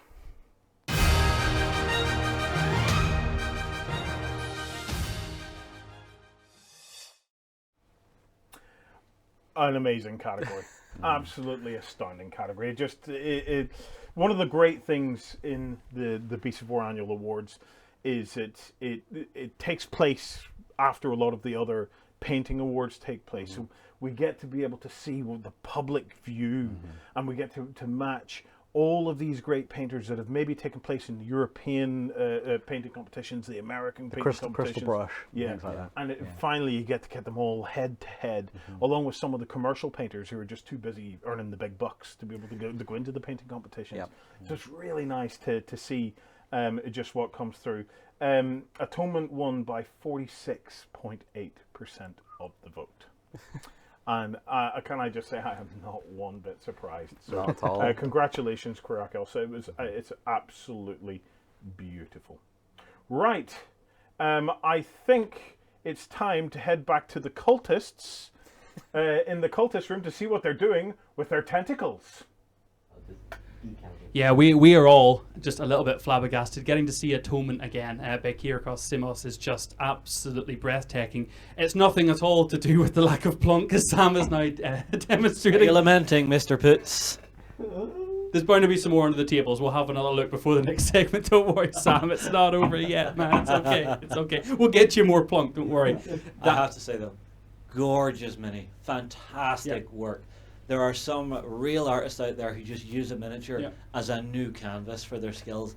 It's absolutely mind-blowing. It was, it was our biggest winner. It was the one that won by the most votes, with only over 46% of the people that voted voting on Atonement out of the 5 potential finalists to choose from. Aye. Not surprising. Absolutely gorgeous. John, what did you think of that as a... Mr. Land, oh, hello. I'm kicking you out for a minute. I'm kicking you out. Go on, because I want to talk about Atonement some more. Oh yeah, we were just talking about Atonement some more. So amazing.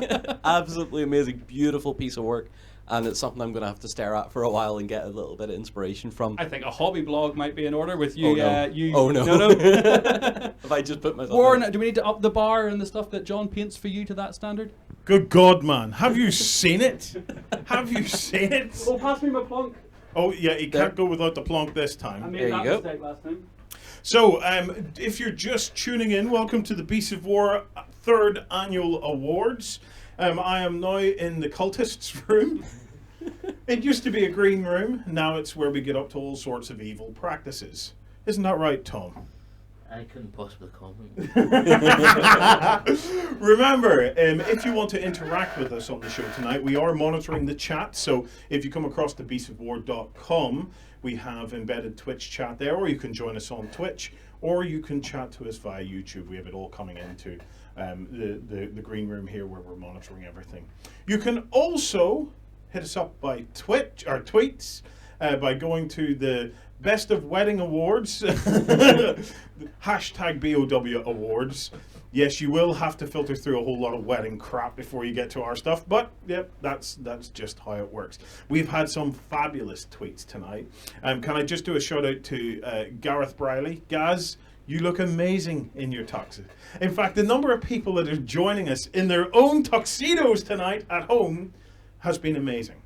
In fact, yes, next year, we're actually starting the plans for next year's awards early. Yes. Because it takes so damn long to organize everything. Yep.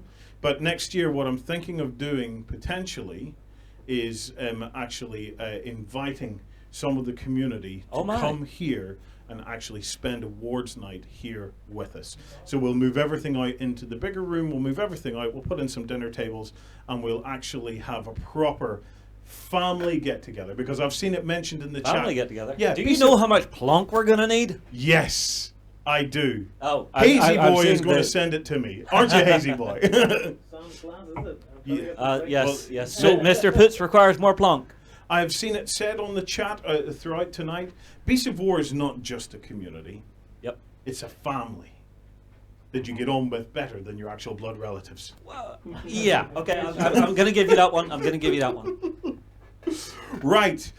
We are getting ready because our next segments, where are we at?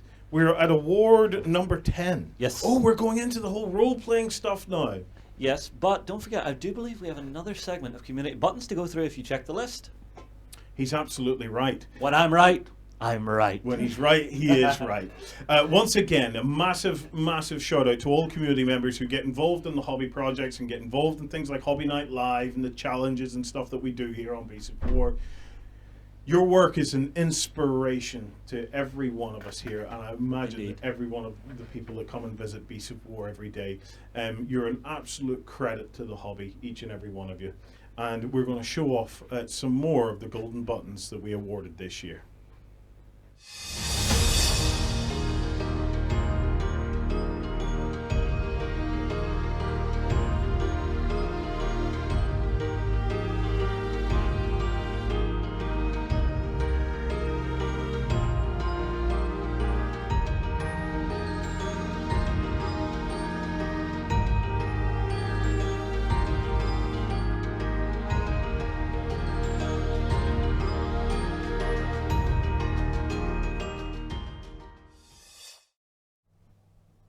Welcome back, everyone. As Warren said, it is award number 10, and I am absolutely enamored and really just blown away by being joined by Sexy Furious and the ever so gorgeous Sam in person, not from Japan. We flew him over to bring him here. Look how dapper he is. Look at him. Only one in a cravat. Look at the sharpness. You've seen our sexy hands earlier. Yeah, I know I joked about eating the waistcoat, but because we knew we had to bring Sam in, I couldn't. I'll do my best later. I will fight for this waistcoat, man. I will fight for this. Scrappy. He's scrappy, man. He's scrappy.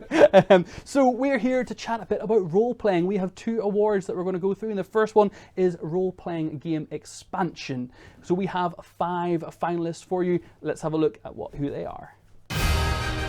Best role-playing game expansion. Dungeons & Dragons, Curse of Strahd.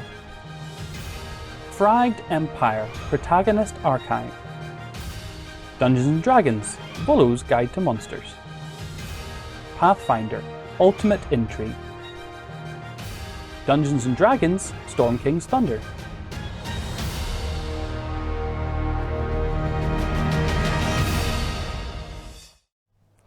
So that was who they are, apparently. That's who our finalists were. The plonks having an effect. We got called out on Twitter by it, and all you guys in chat are keeping us right. I don't know what number we're on. Well, next break we'll see where we're up to. At least Justin hasn't been in the segment for a little bit, so we've got a bit of a break. We should have stopped drinking, is what our problem was. We could at some point. Why would you do that? Okay. So, one more and he's going to be ready to clone some dinosaurs. So 5 finalists. Let's see, Ben, who's our first? Okay, so the first one is from Dungeons & Dragons and Wizards of the Coast, and this is Volo's Guide to Monsters. So this was kind of a different approach, because we've got the monster manuals, we've got the adventurers vaults, we've got all these different expansions where you can get delving into your monsters and your bestiaries and your creatures and all your kind of magic manuals and items. But this was a different way of them putting together a guide from a narrative perspective almost. Yeah, so this was them coming together in almost like a story concept. So you had this guide written by Volo, and it was almost like a competition between him and the famous woman. Oh, hold on. Elminster. We're doing a quick little. Harry Gold in chat is looking after us and making sure we're all good. Let's just check. Is Sexy Furious coming through? Can everybody hear me? Is everything okay? Hopefully there's no wonderful... Oh. Sometimes his sexy is just too much for the Furious to counterbalance, and the electronics just switch off. It's a struggle I deal with every day. Oh. Audio. Or is it still not? Better, says Harry Gold. Ben's mic. Who's Ben's mic? Yep, fixed, says Jerry. Boom. Thank you, guys. Thank you, everyone in chat, keeping us right. We're good? Yeah. We're good? Think we're good? Good. Let's talk more about monsters. Yeah, so it's I want to talk about monsters. My mic is just right. Just like this book when it comes to talking about monsters. So so as I say, it follows the sort of the writings of Volo. He's a little bit of an adventurer in the world of Faerun and Forgotten Realms. And he's running around and he's looking for all these monsters, and he's coming up with ways that you might want to beat them or ways that you might want to sort of bring them into your care. And he's competing with the wizard Elminster in the book itself in a narrative concept. Oh, wow. In a sort of war of wits almost, because they're trying to guess and sort of outbid each other when it comes to these different monsters. Like, that's not how you beat a dragon and stuff like that, which I thought was absolutely fantastic. That is a brilliant way to exploit, because for me, whenever a new thing for Dungeons and Dragons comes out, I'm most excited in the monsters coming out. I will spend ages just looking over the monster manuals, to be honest.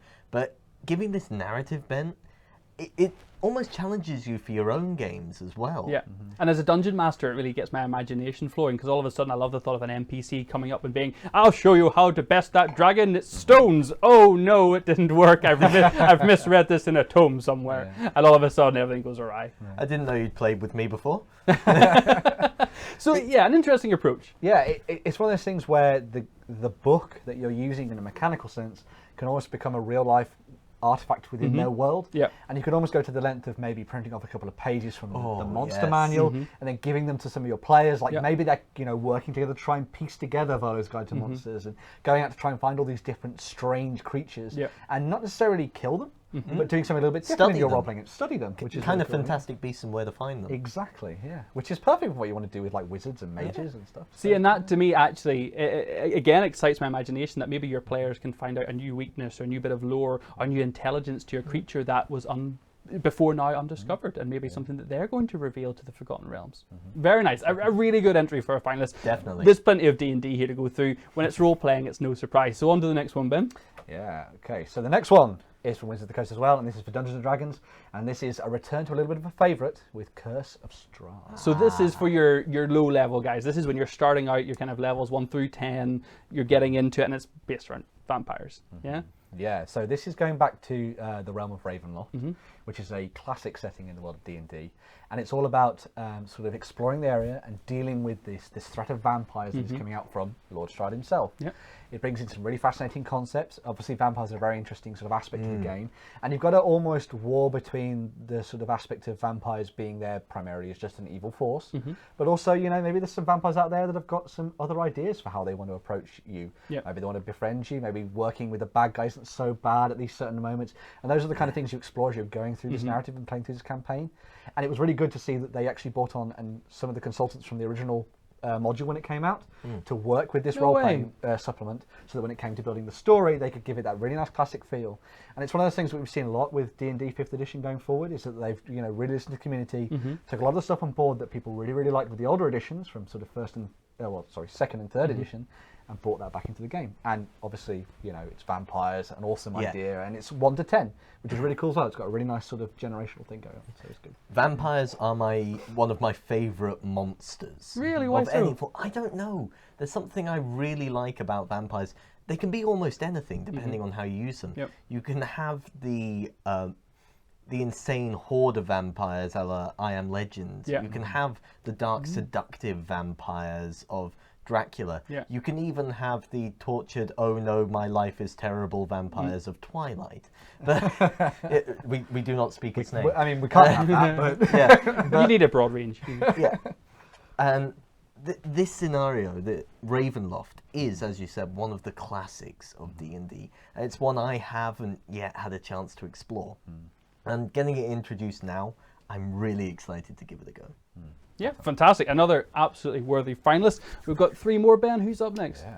Okay, so next up, I've got the guys at Paizo, and this is for Pathfinder, and this is Ultimate Intrigue. So this is all about a bit of the shady business. This is heists, this is chases, this is more kind of, I mean, the cover art actually says it all, really. It's that daring, we're disturbing a banquet by swinging through on a rope, stealing a skull from under a cabinet that we shouldn't. Yeah, it's that proper sort of aspect of sort of swashbuckling in your game. Princess's Bride, kind of, yeah. To me, I actually get more of the Gentleman Bastard series of books, you know, Lies of Locke Lamora. Okay, those. Yeah, which is very much almost a Venetian feel, kind of Ocean's 11 in fantasy. I really like that idea. That's really That's cool. a really and nice that's something way of that I think putting it. they've really brought into this book, because they've got, as you say, that idea of heists and sort of stealing and really nice ways to introduce new archetypes to different characters.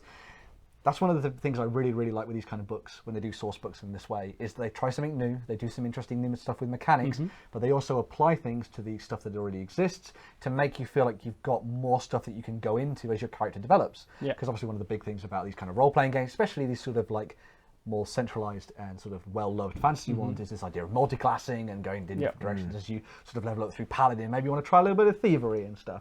So it's really nice to see them doing some interesting things with this. Yeah, the social aspects of, not always when you're battling in RPGs do you think about the people around you and the people in the streets or who's at the banquet, and adding those aspects in with this expansion to me seems really interesting. Gianna's actually in the chat and she says you should see the RPG rooms at Gen Con. I've seen groups of 30 plus playing Vampire Masquerade.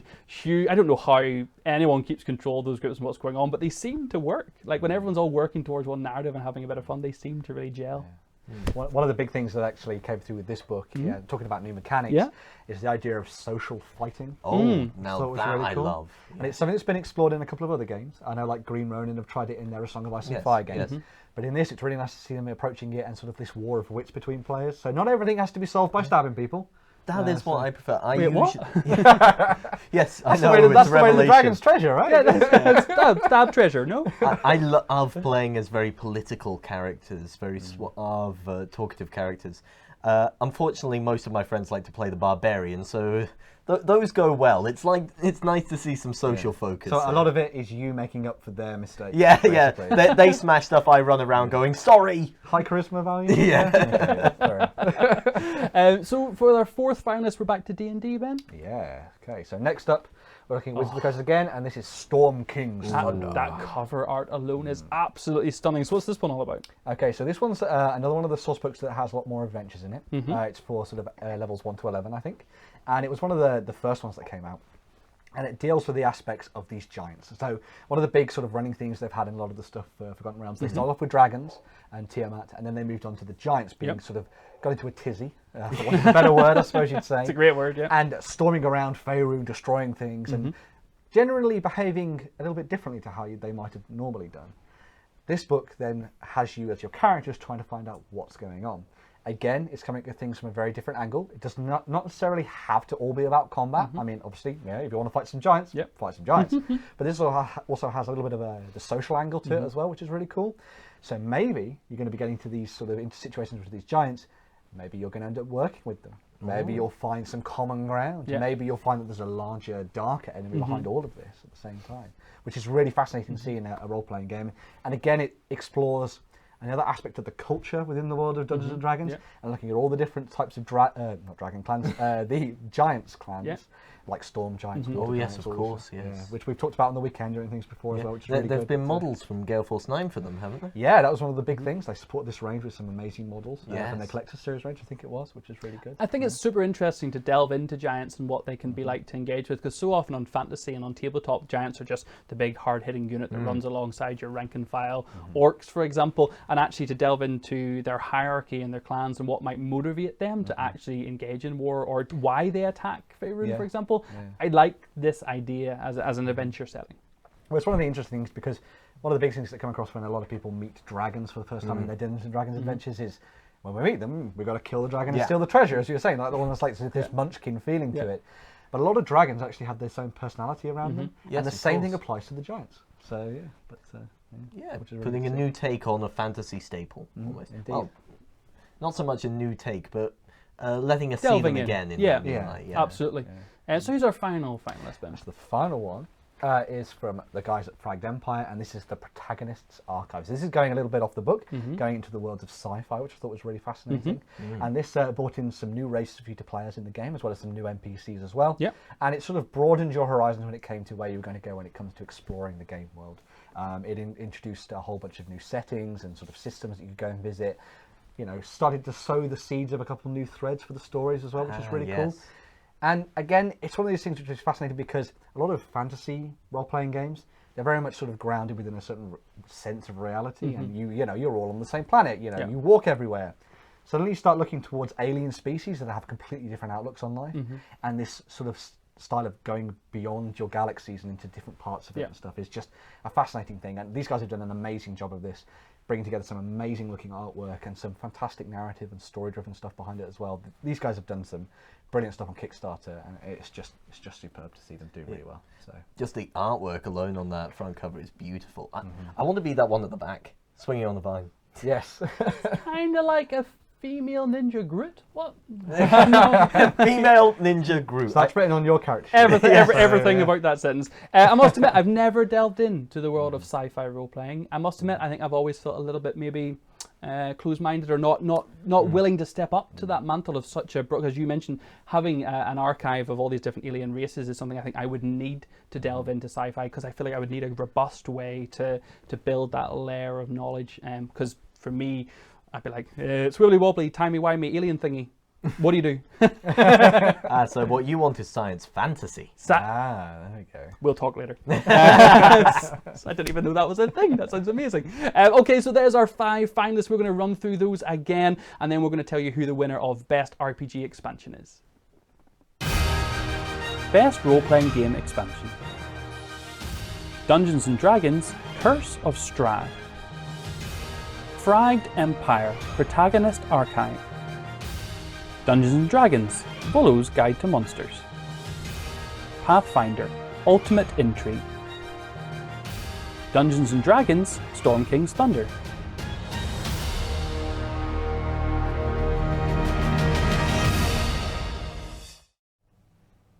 So there we have it, our 5 finalists for RPG Expansion, and here I have the winner. The winner is Wizards of the Coast with Dungeons & Dragons, Volo's Guide to Monsters.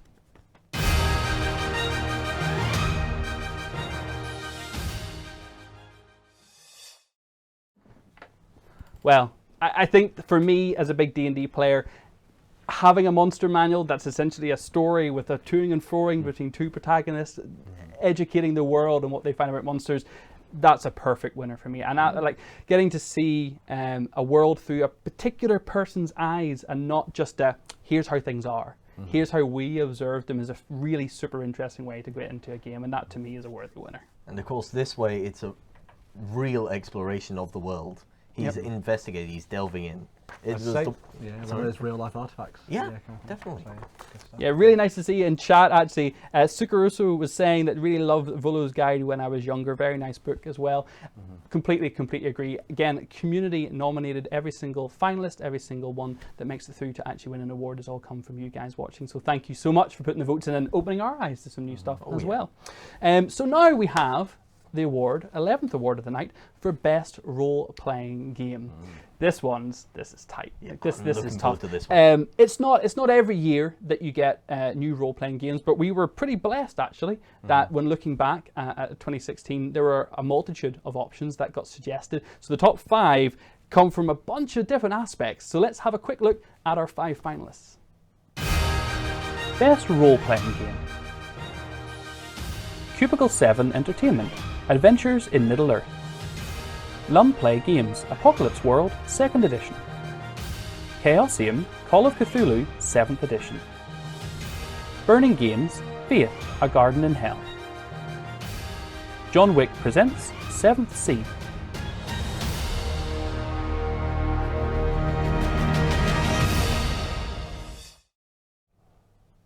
So there we have it, our 5 finalists for best role-playing game. We've got some swashbuckling, we've got some Lovecraft fun, we've got some apocalypse fun, we've got some sci-fi fun, and we're back, of course, with some Dungeons and Dragons aspects there as well, with some Middle-earth stuff. So it's another very, very diverse category. Let's get into it, Ben. What's up first? Yeah, so first up, we have the guys at John Wick Presents with 7th Sea, which is a fascinating one. And the term swashbuckling and sorcery to me just sounds like good fun, just like sci fantasy. Just blew my mind. What do you guys think on this one? Oh, this is one I really, really want to play. Yeah. I read a lot of Raphael Sabatini as a kid, so Captain Blood, Scaramouche, Seahawk. Will you do the Fandango? Same guy, no? Read the books. It's all that high seas swashbuckling adventure. And I have a deep love of that sense of adventure and fun. And then adding in the fantasy, it's just everything I like. It's ticking all the right boxes for me. And does a D10 system attract you guys? I must admit, I'm a D20 or D6 guy usually. I'm usually a World of Darkness player, which is a D10 system. So it's one I actually feel more familiar with than D20 systems. One of the big things that sort of stuck out for me when I was looking at this game is that it's got that fascinating aspect, as we say, of magic and swashbuckling and sorcery, but it's all tied into very much a sense of the real world that we all know in certain ways, as you were saying with these books that you've maybe read as a kid. So you've got this grounded sense of reality with things, and then you add on that fantastic magical layer to stuff. So you've got the same recognition, but then you can do something a little bit outlandish at the same time. And everybody loves a bit of swashbuckling, I think. Swashbuckling? Everybody loves a little bit of swashbuckling. So yeah, swinging, as you say, from chandeliers and diving off boats and fighting with your cutlasses on board ships as well. Maybe flying ships at the same time. Absolutely fantastic. Oh yeah. Okay, who's up next? There's a second finalist then. So yeah, next up we have Lumpley Games, and this is the Apocalypse World 2nd Edition system. Now, to look at Ben's lovely crafted notes, your opening line here, it's a sexy, cinematic post-apocalypse full of action, danger, mystery, romance, and horror. Oh my goodness, what a way to get me interested in something. Okay, so this is a game that is sort of broad on the aspect of post-apocalyptic play that you want to get into. As I say, it's got a pretty wide range of different things you can sort of approach this from. Maybe you want to go down a little bit sort of like the road of Mad Max. Maybe you want to come at it from sort of like people living in cities and just surviving on the bare edge. Maybe just after the end of the apocalypse as well. One of the big things about this is really fascinating is that there's a real sense of asymmetry in all the different characters you've got.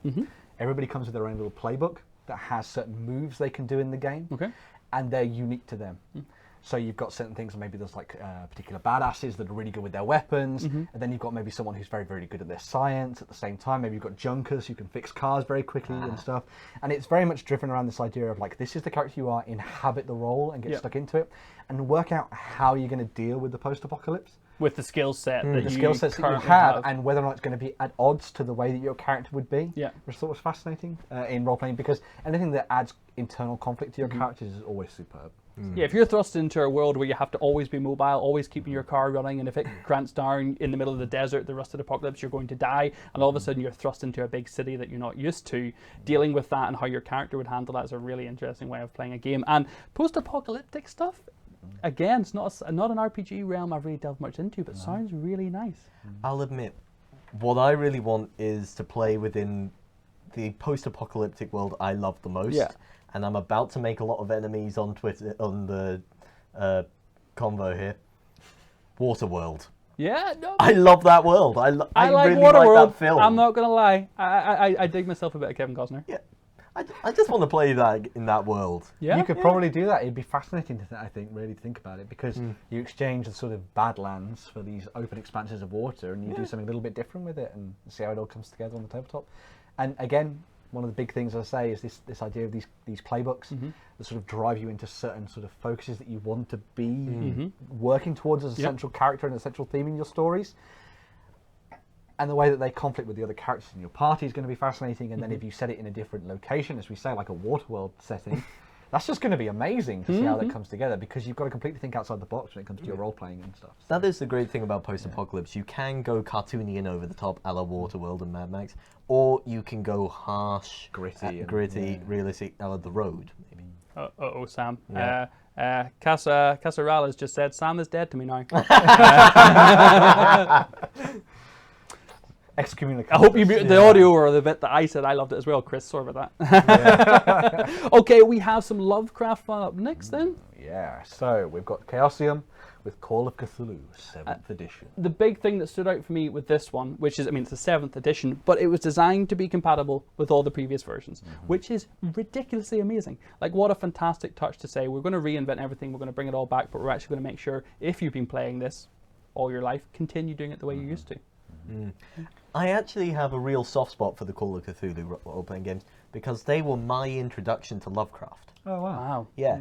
They introduced me to this brilliant world of, well, brilliant, terrifying world. Disturbing, strange. Yeah. all these great stories. I even considered doing a PhD on the topic once. I was that into it.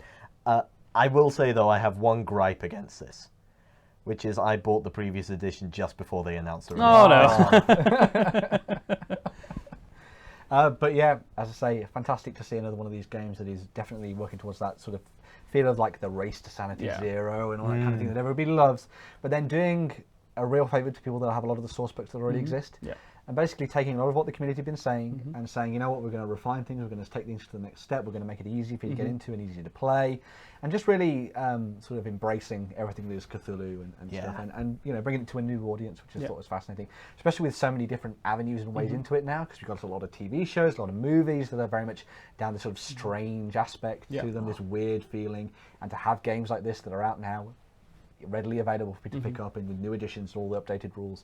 Fantastic ways for people to play it on the tabletop. How cool would it be to do Stranger Things in Call of Cthulhu? There you go. Yeah. Oh man, I know Lance has been dying to play Tales from the Loop for a while. Oh yeah, yeah. I mean, he's. I don't know if you heard that, but that might have been the ghost of Lance from across the studio saying, "Yes, Tales." Not twice, but yes. But yeah, again, for me, any game that can go to 7 editions is a great example of something that's worthy of time. And I like that they keep reinventing it, because for people like me who have never role-played in this kind of scenario, it's going to give me another go, another chance to get into it without someone having to say, I've got this dusty tome that I played when I was a child, and go, no, look, it's brand new, it's been reinvented, let's dive into it. And another worthy finalist for me. Burning Games with Faith, they had the starter set. It's good to see this. I actually interviewed Burning Games when they first brought Faith to Kickstarter back in 2015, a couple of months before I left for Japan. They were very passionate about this game, and it's really interesting to see how it's developed along the way, and now it's with us. And it has a super interesting mechanic. So this A Garden in Hell, it's not so much dice driven, it's card driven. Yeah, so if you're familiar with the likes of, for example, Malifaux and yeah, stuff, yeah. it's almost got like a card cheating system to it. So each player has their own type of deck. Yeah. And it's all about degrees of success when it comes down to playing the game. So maybe your enemy will have put down cards and they've got a value of 15. It's all about you working about the cards you've got in your hand, working out whether or not you can risk playing just completely blind from the top of your deck or using something from your hand in order for you to succeed in the role. Yeah. But of course, these decks are a finite resource. Yes. So as soon as they run out, you know, you're not going to have a lot of cards to use in all your different checks.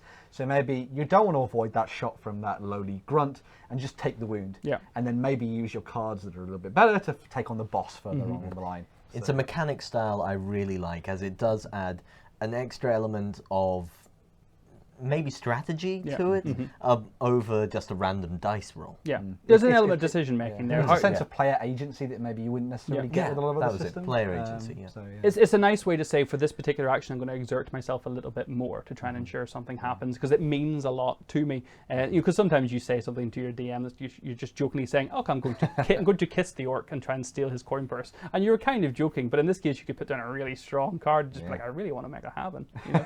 I really want to take this guy out for dinner and thrift him for all his money." One of the big things about this was it was the first iteration of this starter set, so it allowed people to get stuck into a fascinating story and a narrative going forward. So when you got sat down to the table, you got some really cool pre-made characters. You're stuck into a really fascinating story where you're all in this sort of alien world and trying to work out how you could stop this sort of alien hive mind almost taking over, which was really cool. But yeah, fascinating little deck, building mechanic and stuff in there. Nice card cheating style going on, and an amazing world full of a fantastic artwork as well. Just honestly, some of the best artwork I've seen. It is beautiful. It is very beautiful. Burning Games are doing a lot of good stuff at the minute as well. We saw them at Essence Spiel with Core Ball as well. Like they have a bunch of different titles that they're working on now. It's great to see them having continued success.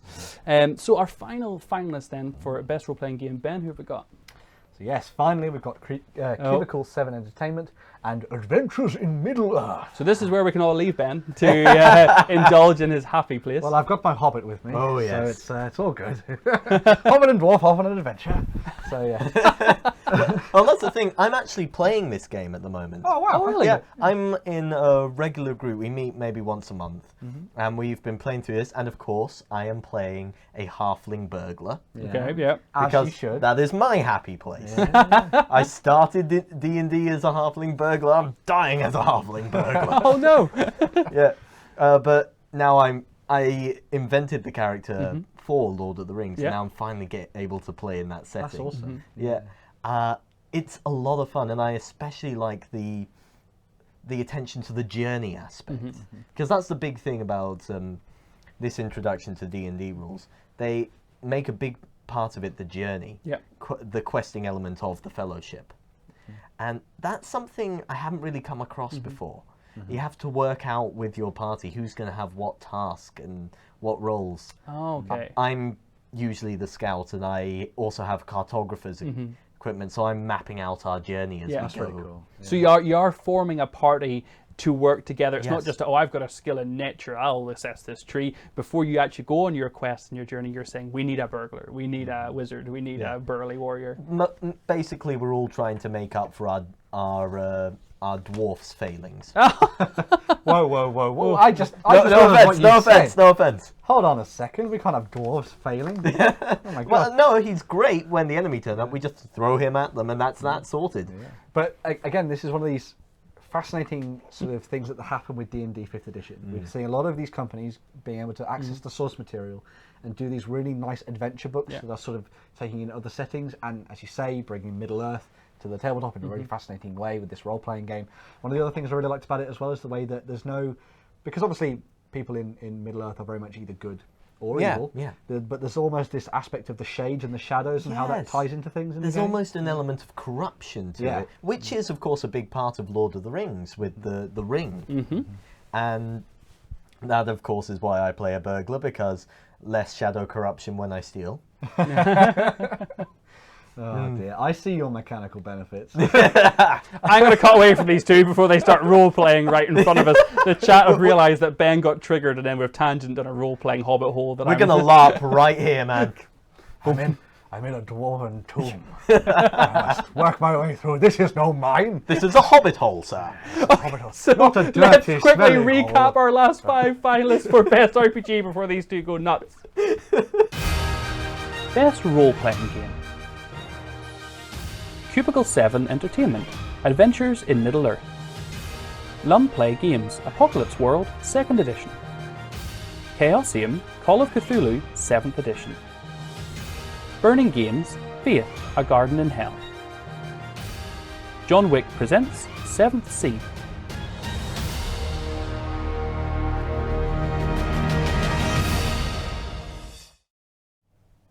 So I've dug myself out of the hobbit hole as the guys delve into their adventure to bring you the winner of Best Role-Playing Game. The winner is Chaosium with Call of Cthulhu 7th edition.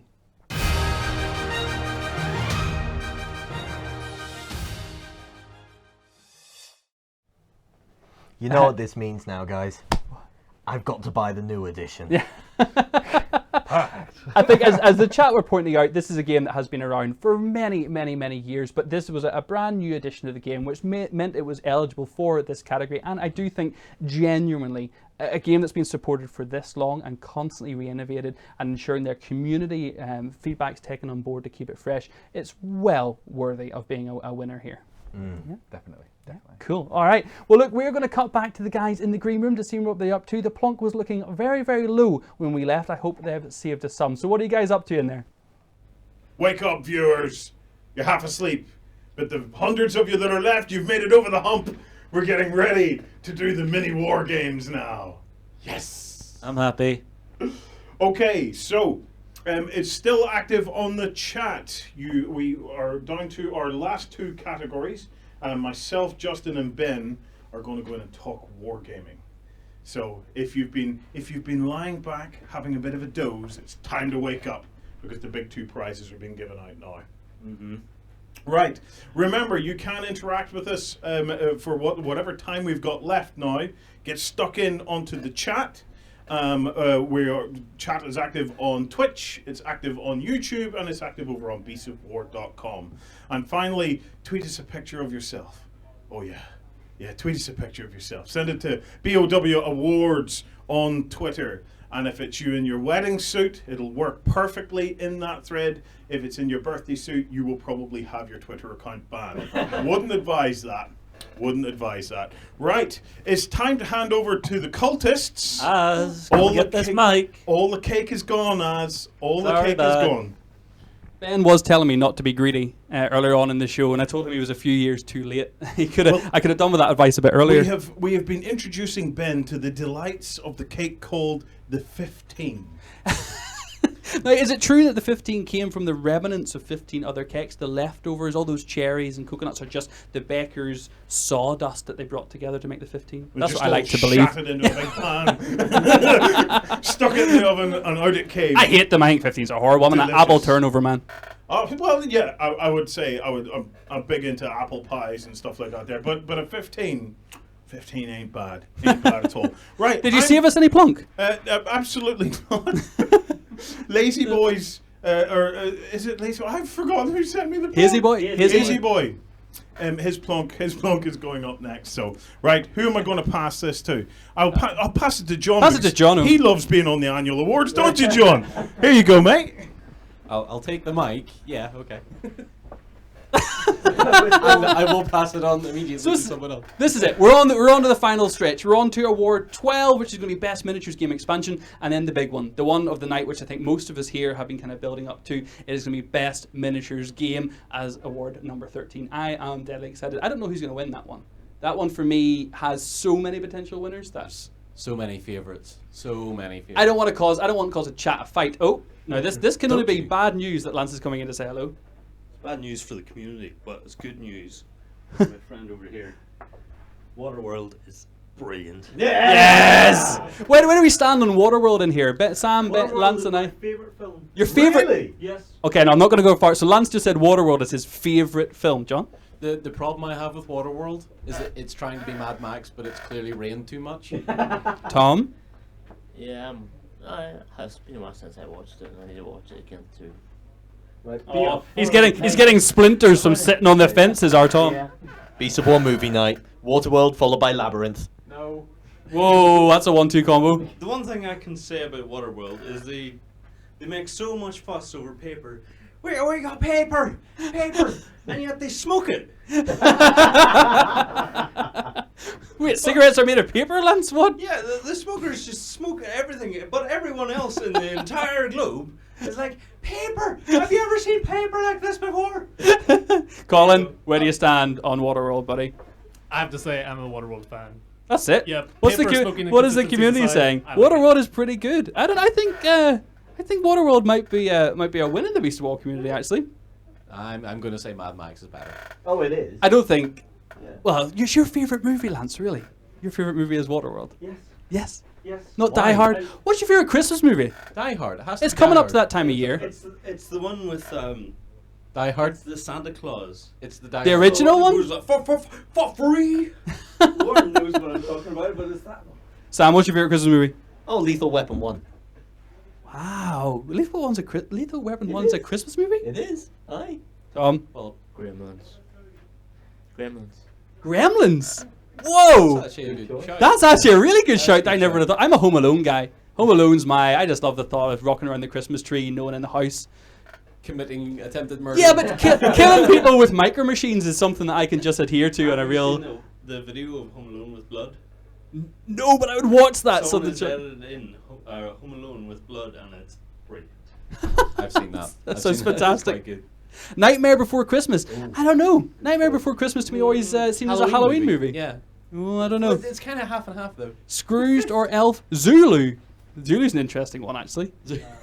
Die Hard for sure. Yes, wow. Die Hard. Okay, well, look, we're going to engage in the chat. If you want to let us know what your favorite Christmas movie is, fire it in the chat because I'm curious. Gremlins was a shocker, Tom. Really good one. We're going to bring up another set of golden buttons. Have we said Die Hard? We have. So I said Die Hard. Don't worry. Everybody's been saying Die Hard. Die Hard 1 and 2 are both legitimate. Die Hard 3 broke the mold a little bit with the Christmas theme.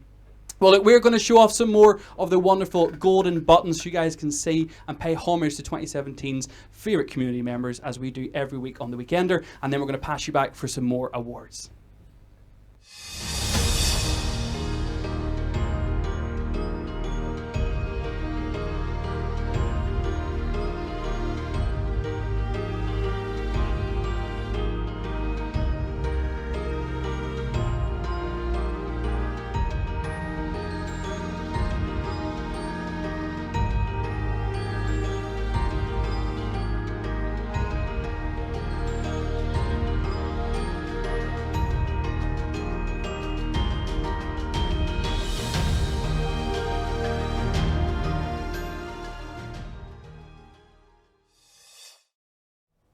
A final word of congratulations to all of our Golden Button winners over the last 12 months. You have been amazing, and we are absolutely, really looking forward to seeing where you go over the next 12 months, which brings me to an interesting point. Yes. Stephen Hawkins did an experiment once where he set up a doodad. A party. He set up a party, and then he advertised it to people in the future to come to the party. Right? I've been kind of, looking at the world recently, okay, and thinking, I wonder, would Beasts of War still be around in the far future? Would we have enough support for backstagers and our community members to be in the far future doing this whenever toy soldiers are animatronic and are running across the battlefields and everything and hitting each other with shovels and all sorts of stuff, right?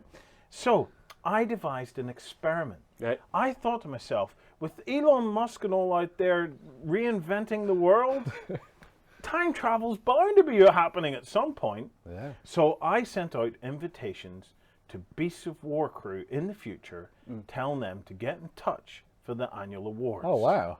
And to let me know that if we will be still around in the far future. We got a response. Justin got in touch. So there you are, Justin. That beard game is strong. There he is. This is Justin on the Beasts of War set.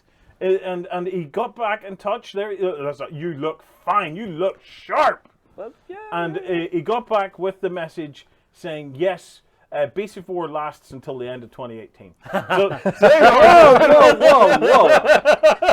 2018, you say, yeah, sir? Do you know what? In 1 year's time, you're going to be sexy. I have to say, I have huge respect for the beard game right there. Even bigger respect for the fact that you have been recreating the Beast of War studio for yourself to sit and watch the awards on. Pretty wild. That is Dennis, that's awesome, man. That is just awesome. Well done. Dennis, thank you so much for getting in touch, and it makes me feel great to know what Justin's going to look like next year. Man, that hair regrowth treatment, wonderful work. You never know what happens in 6 months. You can do a lot of stuff with the Okay. So this is it. All that other rubbish is over. Now we're on to the mini games. Well, the way you've just made us really sad.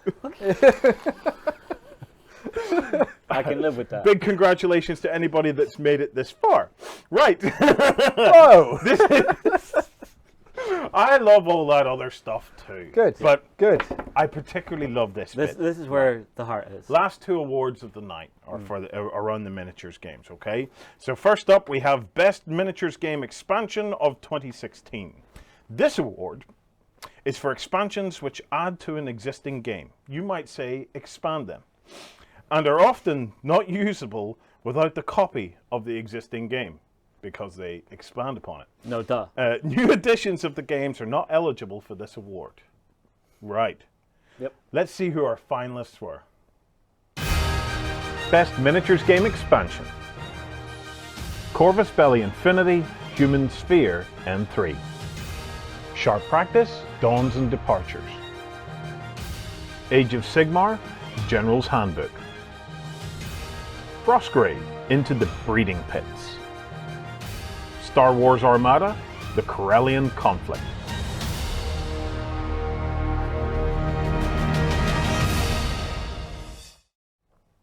Congratulations to all of our finalists. Right, let's get stuck in. We're going to kick off with the Age of Sigmar's General's Handbook. Some might say this is the product that changed the fortunes of Age of Sigmar, Ben. Yeah, some would say that, and I would tend to agree. This is definitely the thing that changed a lot of people's minds when it came to the game. It added in a whole bunch of new sort of aspects to play. So it solidified a lot of what was considered more sort of open play in the game, which is what everyone was doing when the rules first came out. And then it added in points costs, which was a big thing for match play, massive thing indeed. And then also narrative play as well. So there were ways for you to put together very sort of already designed and decided scenarios to play over narrative campaigns and things like that, which was really cool. It brought together a whole bunch of new stuff for all the different armies, which was really nice. And it did some really cool things in terms of sort of magical weapons and expanding things beyond that. And also giving your generals a little bit more character as well. As I say, one of the big things was the points costs. That was the thing that made it a game that could be played competitively. And we saw a huge upswell of big tournaments being played across the world, in America and Europe, and far away as Asia as well, for Age of Sigmar again, which was absolutely fantastic. And another big key thing was that they brought in community feedback. There was a huge upswell of support for the game when it first came out from a lot of people that played it die-hard style. And they were the ones they called on when they decided, like, what do you want us to see do in this book? And that's just a great thing to see from Games Workshop, to see that they listened to all the people that were playing the game, took all their advice on board, and sort of applied it to this book, and, you know, as you say, changed the fortunes of the game potentially going forward, which is really good. Points. Again, it was points. Come on, let's hardcore gamers get their teeth back into it. It has nothing to do with hardcore gamers. Wargaming has a pattern, okay? It has a pattern that people like to know. Here's some rules, some constructs whereby I can construct an army and you can construct an army, and somebody at least tells us that there's some semblance of fairness there, that we'll be able to have a reasonably good game without one guy just stomping all over the other. Okay?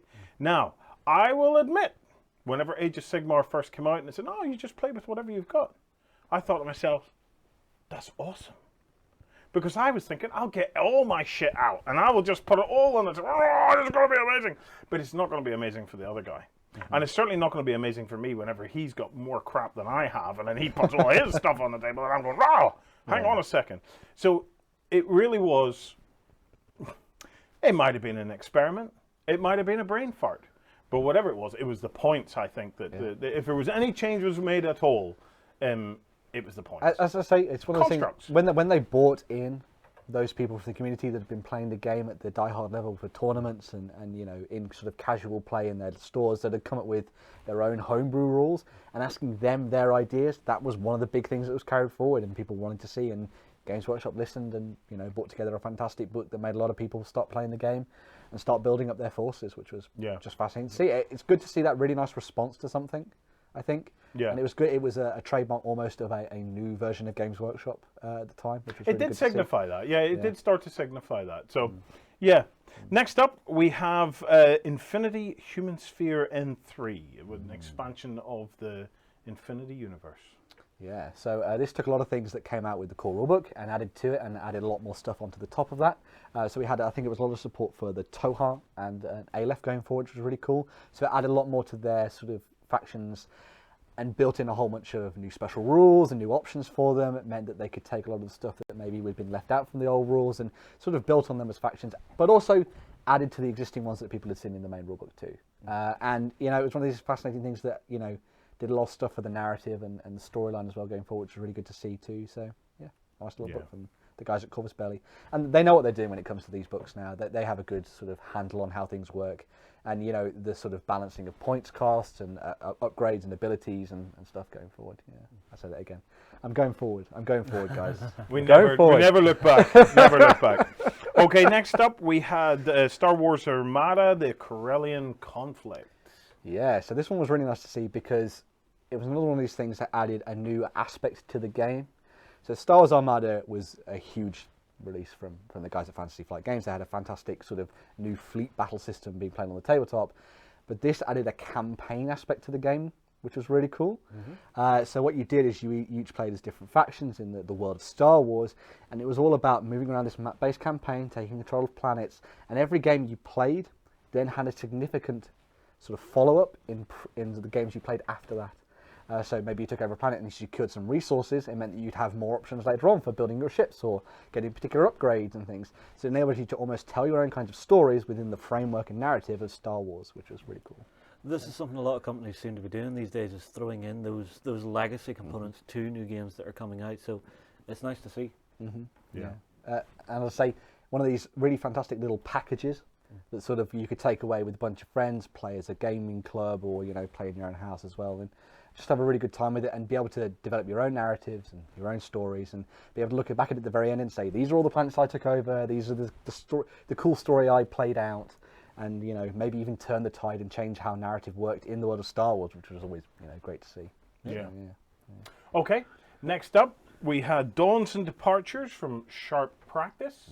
Justin, you got a bit of a go at Sharp Practice. I did get a look at it this year. One of the things I like about Sharp's Practice is it gives you a very broad sort of time scale that you can start playing from. So you can actually go through American Civil War, obviously the era that Sharp is from, and there was another one I played, I can't remember what it was, but it's a very, very fun system that it plays differently to most other war games that I've played this year. So it's a lot of fun to actually just get in, have a look, and actually feel a kind of a combat system that actually works off the ball and shot mechanics. And you do get that real feeling of need to fire, need to reload. If I'm overdoing my guys, they're taking longer to do stuff. Yeah. That and the musket smoke flying everywhere. Is it a cool rule, is it? Yeah. It's fun. Yeah. It's fun. Awesome. And then finally we have Frostgrave. Into the Breeding Pits, Ben. Yeah. So this was an expansion to one of the most well-loved games that came out from the year before that took you in a little bit of a different path and told a little bit of an interesting new story. It took you to more areas of the world of Frostgrave, which was fascinating, down to the depths. It added in some really fascinating mechanics for the likes of dungeon delving, traps, and of course, it did some really fascinating things with the Gnolls, who were this new warband you could bring into the game. There's a sort of bestial faction that chased you around and was a little bit different, a little bit more ferocious, and very, very different from what we'd already seen with all these human wizards as well. There was also the aspect of beast mastery as well being thrown into the mix for all the wizards, so there was a new spell lore, which was really cool. And it just had this really great new flavour and feel to the game that made it feel a little bit darker, a little bit more dangerous, and sort of built on that narrative sort of aspect of the game that everybody loved about Frostgrave, which I thought was really cool. Yeah. Awesome stuff. Awesome stuff. Right. That is our finalists. These two categories are so tight. In one of these categories, it was less than 1%. Wow. That separated first and second place. So we're going to find out who our winner of the Best Miniatures Game Expansion is. So let's have a quick look once again at who our finalists are.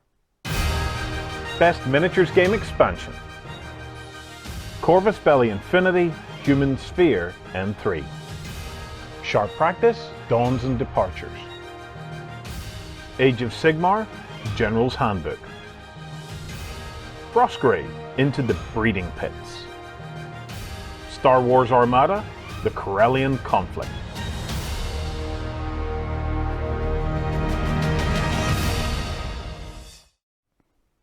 Congratulations once again to all of our finalists. Okay, the winner of Best Miniatures Game Expansion is Fantasy Flight Games, Star Wars Armada, The Corellian Conflict.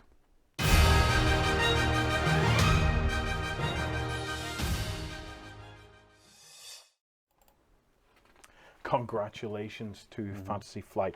That was a very, very popular result there, but as I said, very tight. 24.3% of the vote. And the second place one was very tight. The campaign system, I think that's the main thing that won people over there. Maybe. I think, so.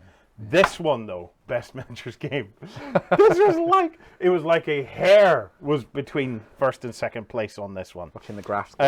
This award is for any game that uses miniatures as playing pieces as a key component of the game. This is Best Miniatures Game of 2016, and here are your finalists. Best Miniatures Game. Firelock Games, Blood and Plunder. Hawk War Games, Drop Fleet Commander. Mantic Games, Walking Dead, All Out War. Spectre Miniatures, Spectre Operation. Warlord Games, Bolt Action, 2nd Edition.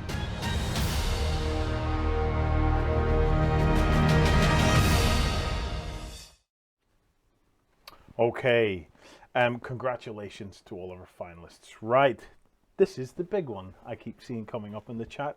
I agree. Kick off. Let's kick off with our buccaneering brothers over in Miami. This is Firelock Games, Blood and Plunder.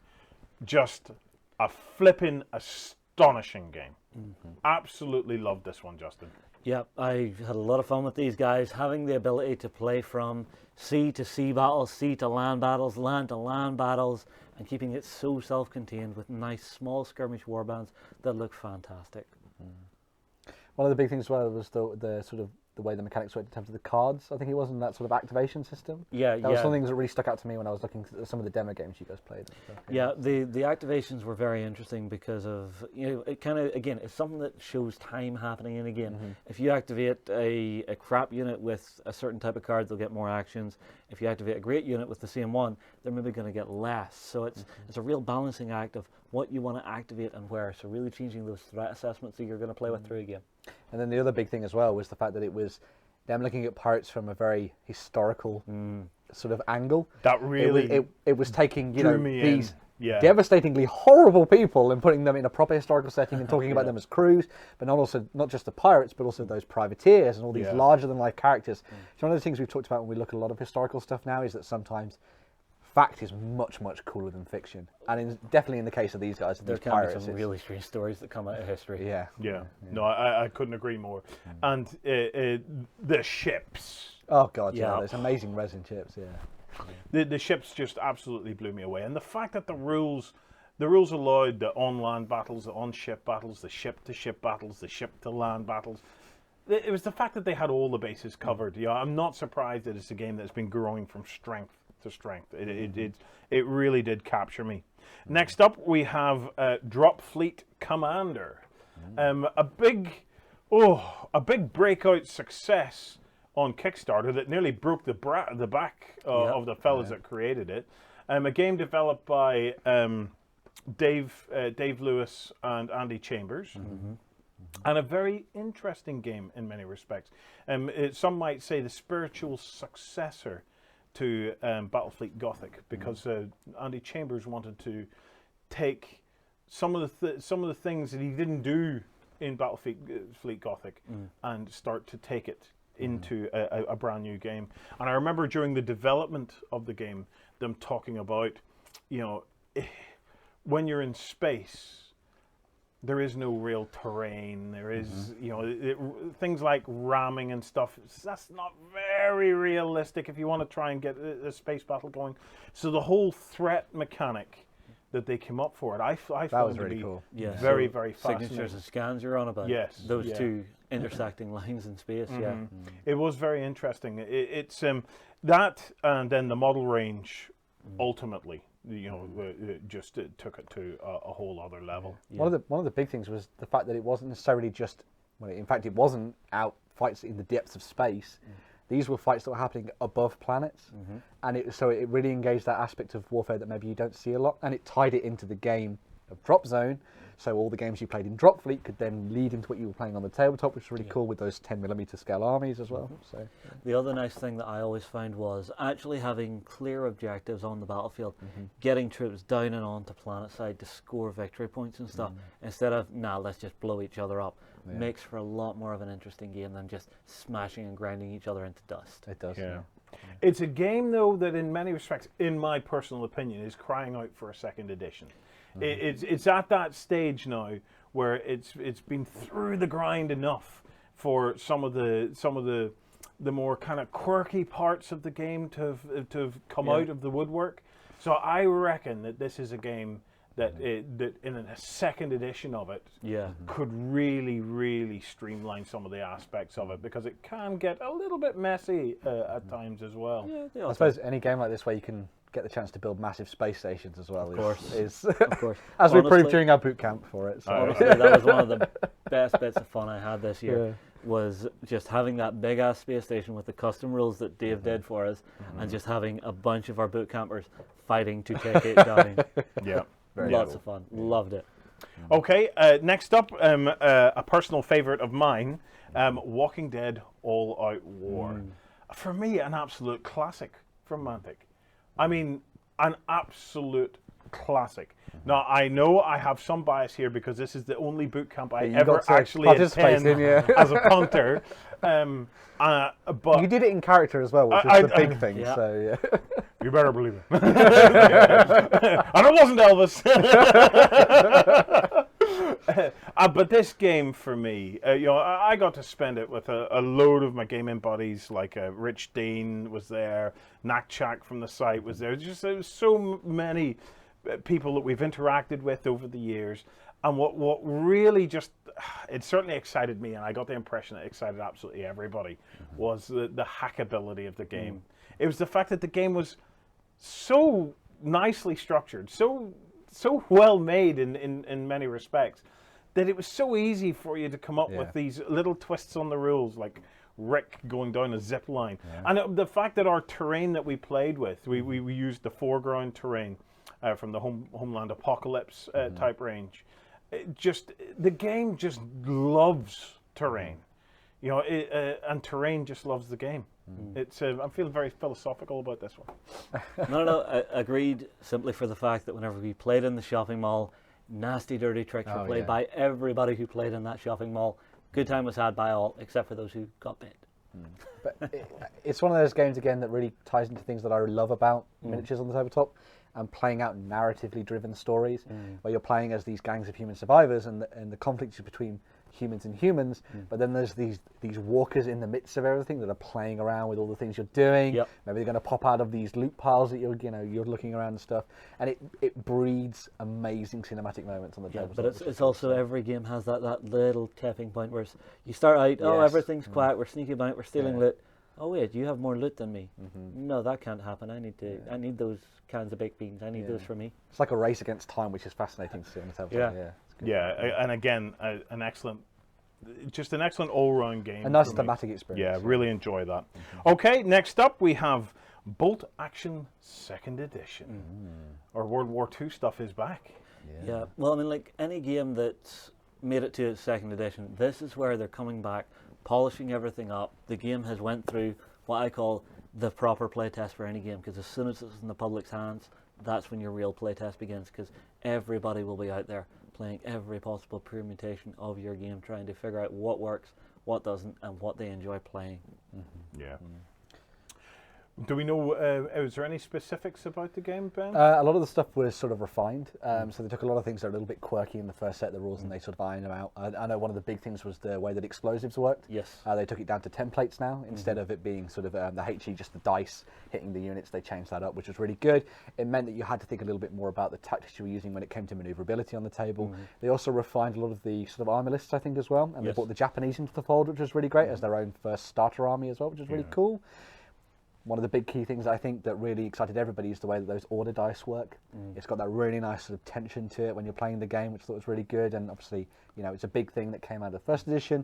Really works amazingly well in the second edition as well. And it means you've got to think tactically when it comes to the activation of your units and sort of that push or luck aspect of the game as well. Do I think I'm going to get my dice next? How am I going to split my squads? What am I going to do? And so another big thing as well that sort of countered some of the things that happened when it came to the way that order dice came out was a sense of mitigation. So some of your lieutenants and captains could sort of order troops around on the tabletop now, which was really cool. So it meant that even if you thought you were lacking, you could get that unit out of the way. That captain can make that last barking order and get them into cover and stuff as well. But it throws in tactical balance. Even though it's random when you're going to activate during the turn, even if your opponent activates everything at the start of the turn, you know that eventually, towards the end of the turn, you're going to be able to take a swing back at him, and he's not going to be able to do a damn thing against you. It's an interesting pendulum swing of exactly. of so conflict, even though you might take a hammering early in the turn, you'll always get that back. Yeah. Okay, our last one is a game that we're going to have to try and reach out to get these guys onto the show. It's Spectre Miniatures, Spectre Operations. Ben, fill us in. So this was one of the big rule sets that came out that got a lot of people very, very interested in the idea of modern warfare on the tabletop. So this is looking at sort of the Gulf War and stuff like that, conflicts in the Middle East, as far away as sort of Middle Asia, and also down into South America as well, with sort of the drug cartels and things. And it was all focused around the idea of playing as very sort of core, maybe 3 or 4 man teams of very, very elite soldiers going against lots of insurgents and sort of larger groups of enemies. And this idea of tactically, these groups of smaller infantrymen can take on larger sort of forces with just sheer skill and ability. The other big thing about this game is we talked a little bit about the idea of toolboxes, and it's almost like a sandbox style of rules. That's what these rules bring to the table. It's almost like an unwritten rule between you and your opponent that you're going to be trying to tell a little bit of a story when it comes to your game. Yeah. So maybe you'll sit down and you'll be like, right, so we need to work out where all the patrol routes are going to be for all the different enemy types, how we're going to work in the idea of stealth kills, which I think is an amazing aspect of the game. There's also things like silence and sound and how snipers can use their abilities from further away to take out enemies and targets. And it just generates these amazing, almost sort of like realistic Call of Duty moments, I suppose you'd say. Okay. So these like daring runs down things, and you know the Black Hawk Down scenarios where you're holding off against large amounts of enemies because you're crack soldiers on the tabletop. And you want to tell those kind of amazing heroic stories in an interesting and modern setting, and delving into fascinating new theatres that maybe we don't really see very much. So as I say, going to South America, dealing with drug cartels and stuff, and fighting in the favelas and stuff, which is just an amazing experience. So, this is the only game I ever wanted to make. Yeah. Yeah. Really? Since about 2009, since we kicked off the whole Beasts of War thing, or 2008, 2009, whatever it was. All I ever wanted was to see Rainbow Six Vegas that's and what it Ghost is, Recon on the tabletop. So you would want to build like a big skyscraper or something? No, it's not that. I just wanted near future or modern combat on elite the tabletop. soldiers. It's something, and this is the game that I desperately. Gianna plays this. Yeah. So this is the game that I desperately want to play. Against Gianna and against Jim, get Jim, and the only reason for that is Gianna and Jim lived this. This is the kind of stuff that so many of the Beasts of War community members have been this in real life, and I would just love to, for those that were interested in telling some interesting stories on the tabletop. I would love to do this. Yeah, that's one of the key things about the guys at Spectre as well, is that they have real experience with this kind of combat and this kind of warfare. So they've brought a lot of their experience and their thoughts and their sort of understanding of how combat works and how these units work on the tabletop, and actually applied it to the game itself. So they've kept it fun and interesting for you to play as a wargamer, but it's also got this really nice, realistic, hard edge to it as well, which I thought was really cool. Nice. So, yeah. Okay, so that is that. we're going to quickly recap our finalists, and then we're going to find out who won the night. Best Miniatures Game. Firelock Games, Blood and Plunder. Hawk War Games, Drop Fleet Commander. Mantic Games, Walking Dead, All Out War. Spectre Miniatures, Spectre Operation. Warlord Games, Bolt Action, 2nd Edition.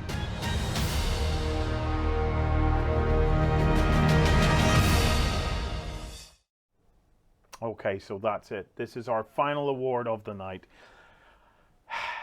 And the winner of Best Miniatures Game in the 3rd Annual Gaming Awards at beastsofwar.com is Warlord Games and Bolt Action 2.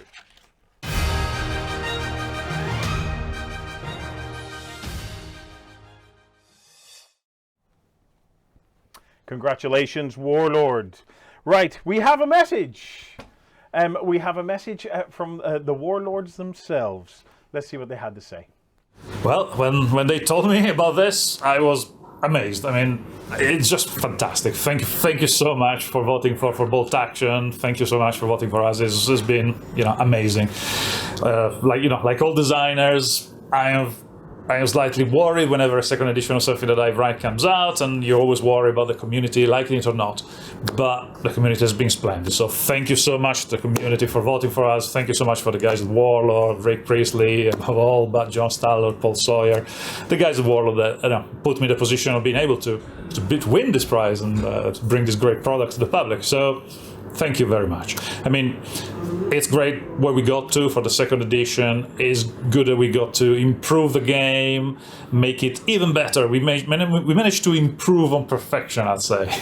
And the future also looks nice. There's a lot of new books coming out, supplement theater books. So we'll keep growing this hobby, and hopefully we'll enjoy it together for many years to come. Thank you very much. Okay, guys, look, thank you so much for tuning in. Congratulations to all of our winners and all of our finalists tonight. Badges and stuff will be going out next week to all winners and all finalists. It's been an absolute pleasure bringing you the annual awards this year. We're now going to see what everybody's up to in the green room and finish the show in there among all the other well-dressed cultists. Hello and welcome back to the green room.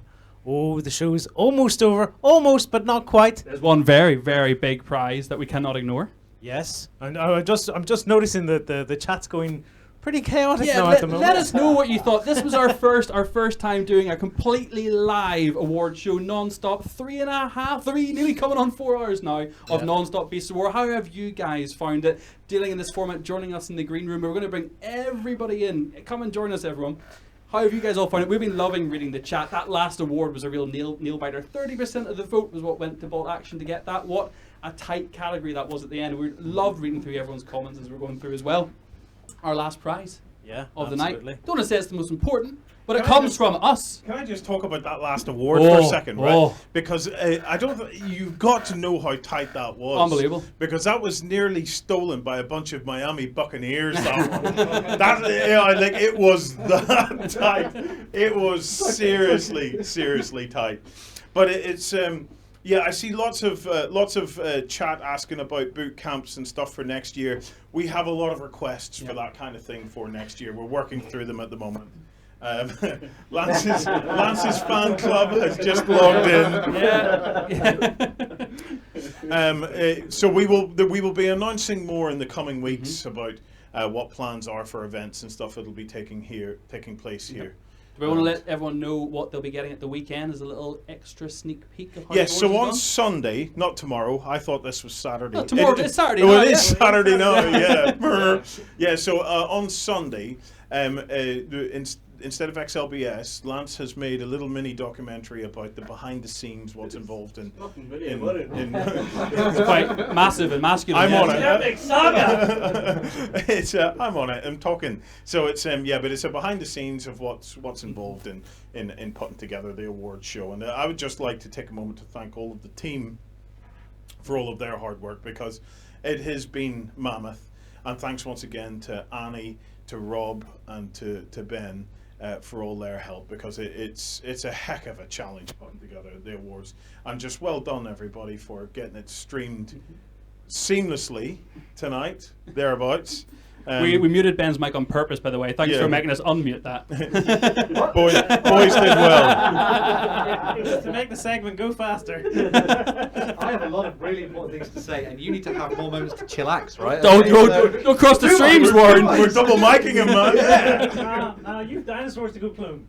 Yeah. Life away. My favorite moment of the entire awards show was the moment when one of our viewers realized that on set actually was Frodo and Gimli. Oh, that was so good. Yes, I can see that. You have Samwise. True hero. Yes, that's it, isn't it? Really? Is it Samwise and Dimly? Oh no, Ben. Come here, buddy. Okay. What have we got to do to wrap this show up? We have to give away the big award of the night, the Beast of War award. The mystery box. The mystery that is no box. longer mystery. Well, it's chock full of goodies. Yeah.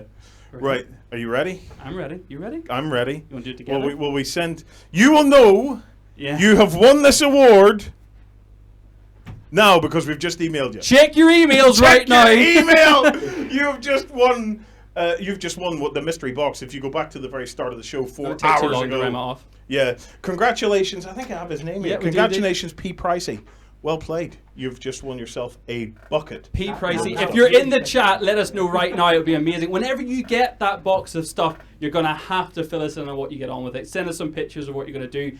I don't know if we're going to be able to find a box big enough to hold it all. Yeah, I have also one last thank you to make, probably the biggest thank you of the night, and that goes to Tim, Nakchak, and Tom. The site didn't crash once all night.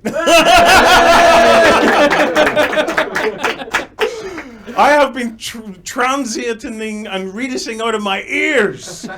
So it's yeah, well done, guys. Absolutely fantastic work. So out there in Beasts of War community land, big round of applause for the tech team that managed to keep all of it up and running. I think we're done. I think we're done. Right, we're going to head off. Oh yes, never mind. We've just found a 15th category. We're going to head off now and party into the wee hours, showing John Labyrinth, and doing also we're labyrinthing all night long hard, John. Just you get ready for this now. Thank you. Sticking on Waterworld? After Labyrinth. Oh, right. Thank you so much for watching. Like I said, we'll be in touch very soon to talk about other events that are taking place, and we'll talk a bit more about where the annual awards is going to head and the stuff we've got planned for the 4th annual awards. You have been stars, and you have been watching Beasts of War.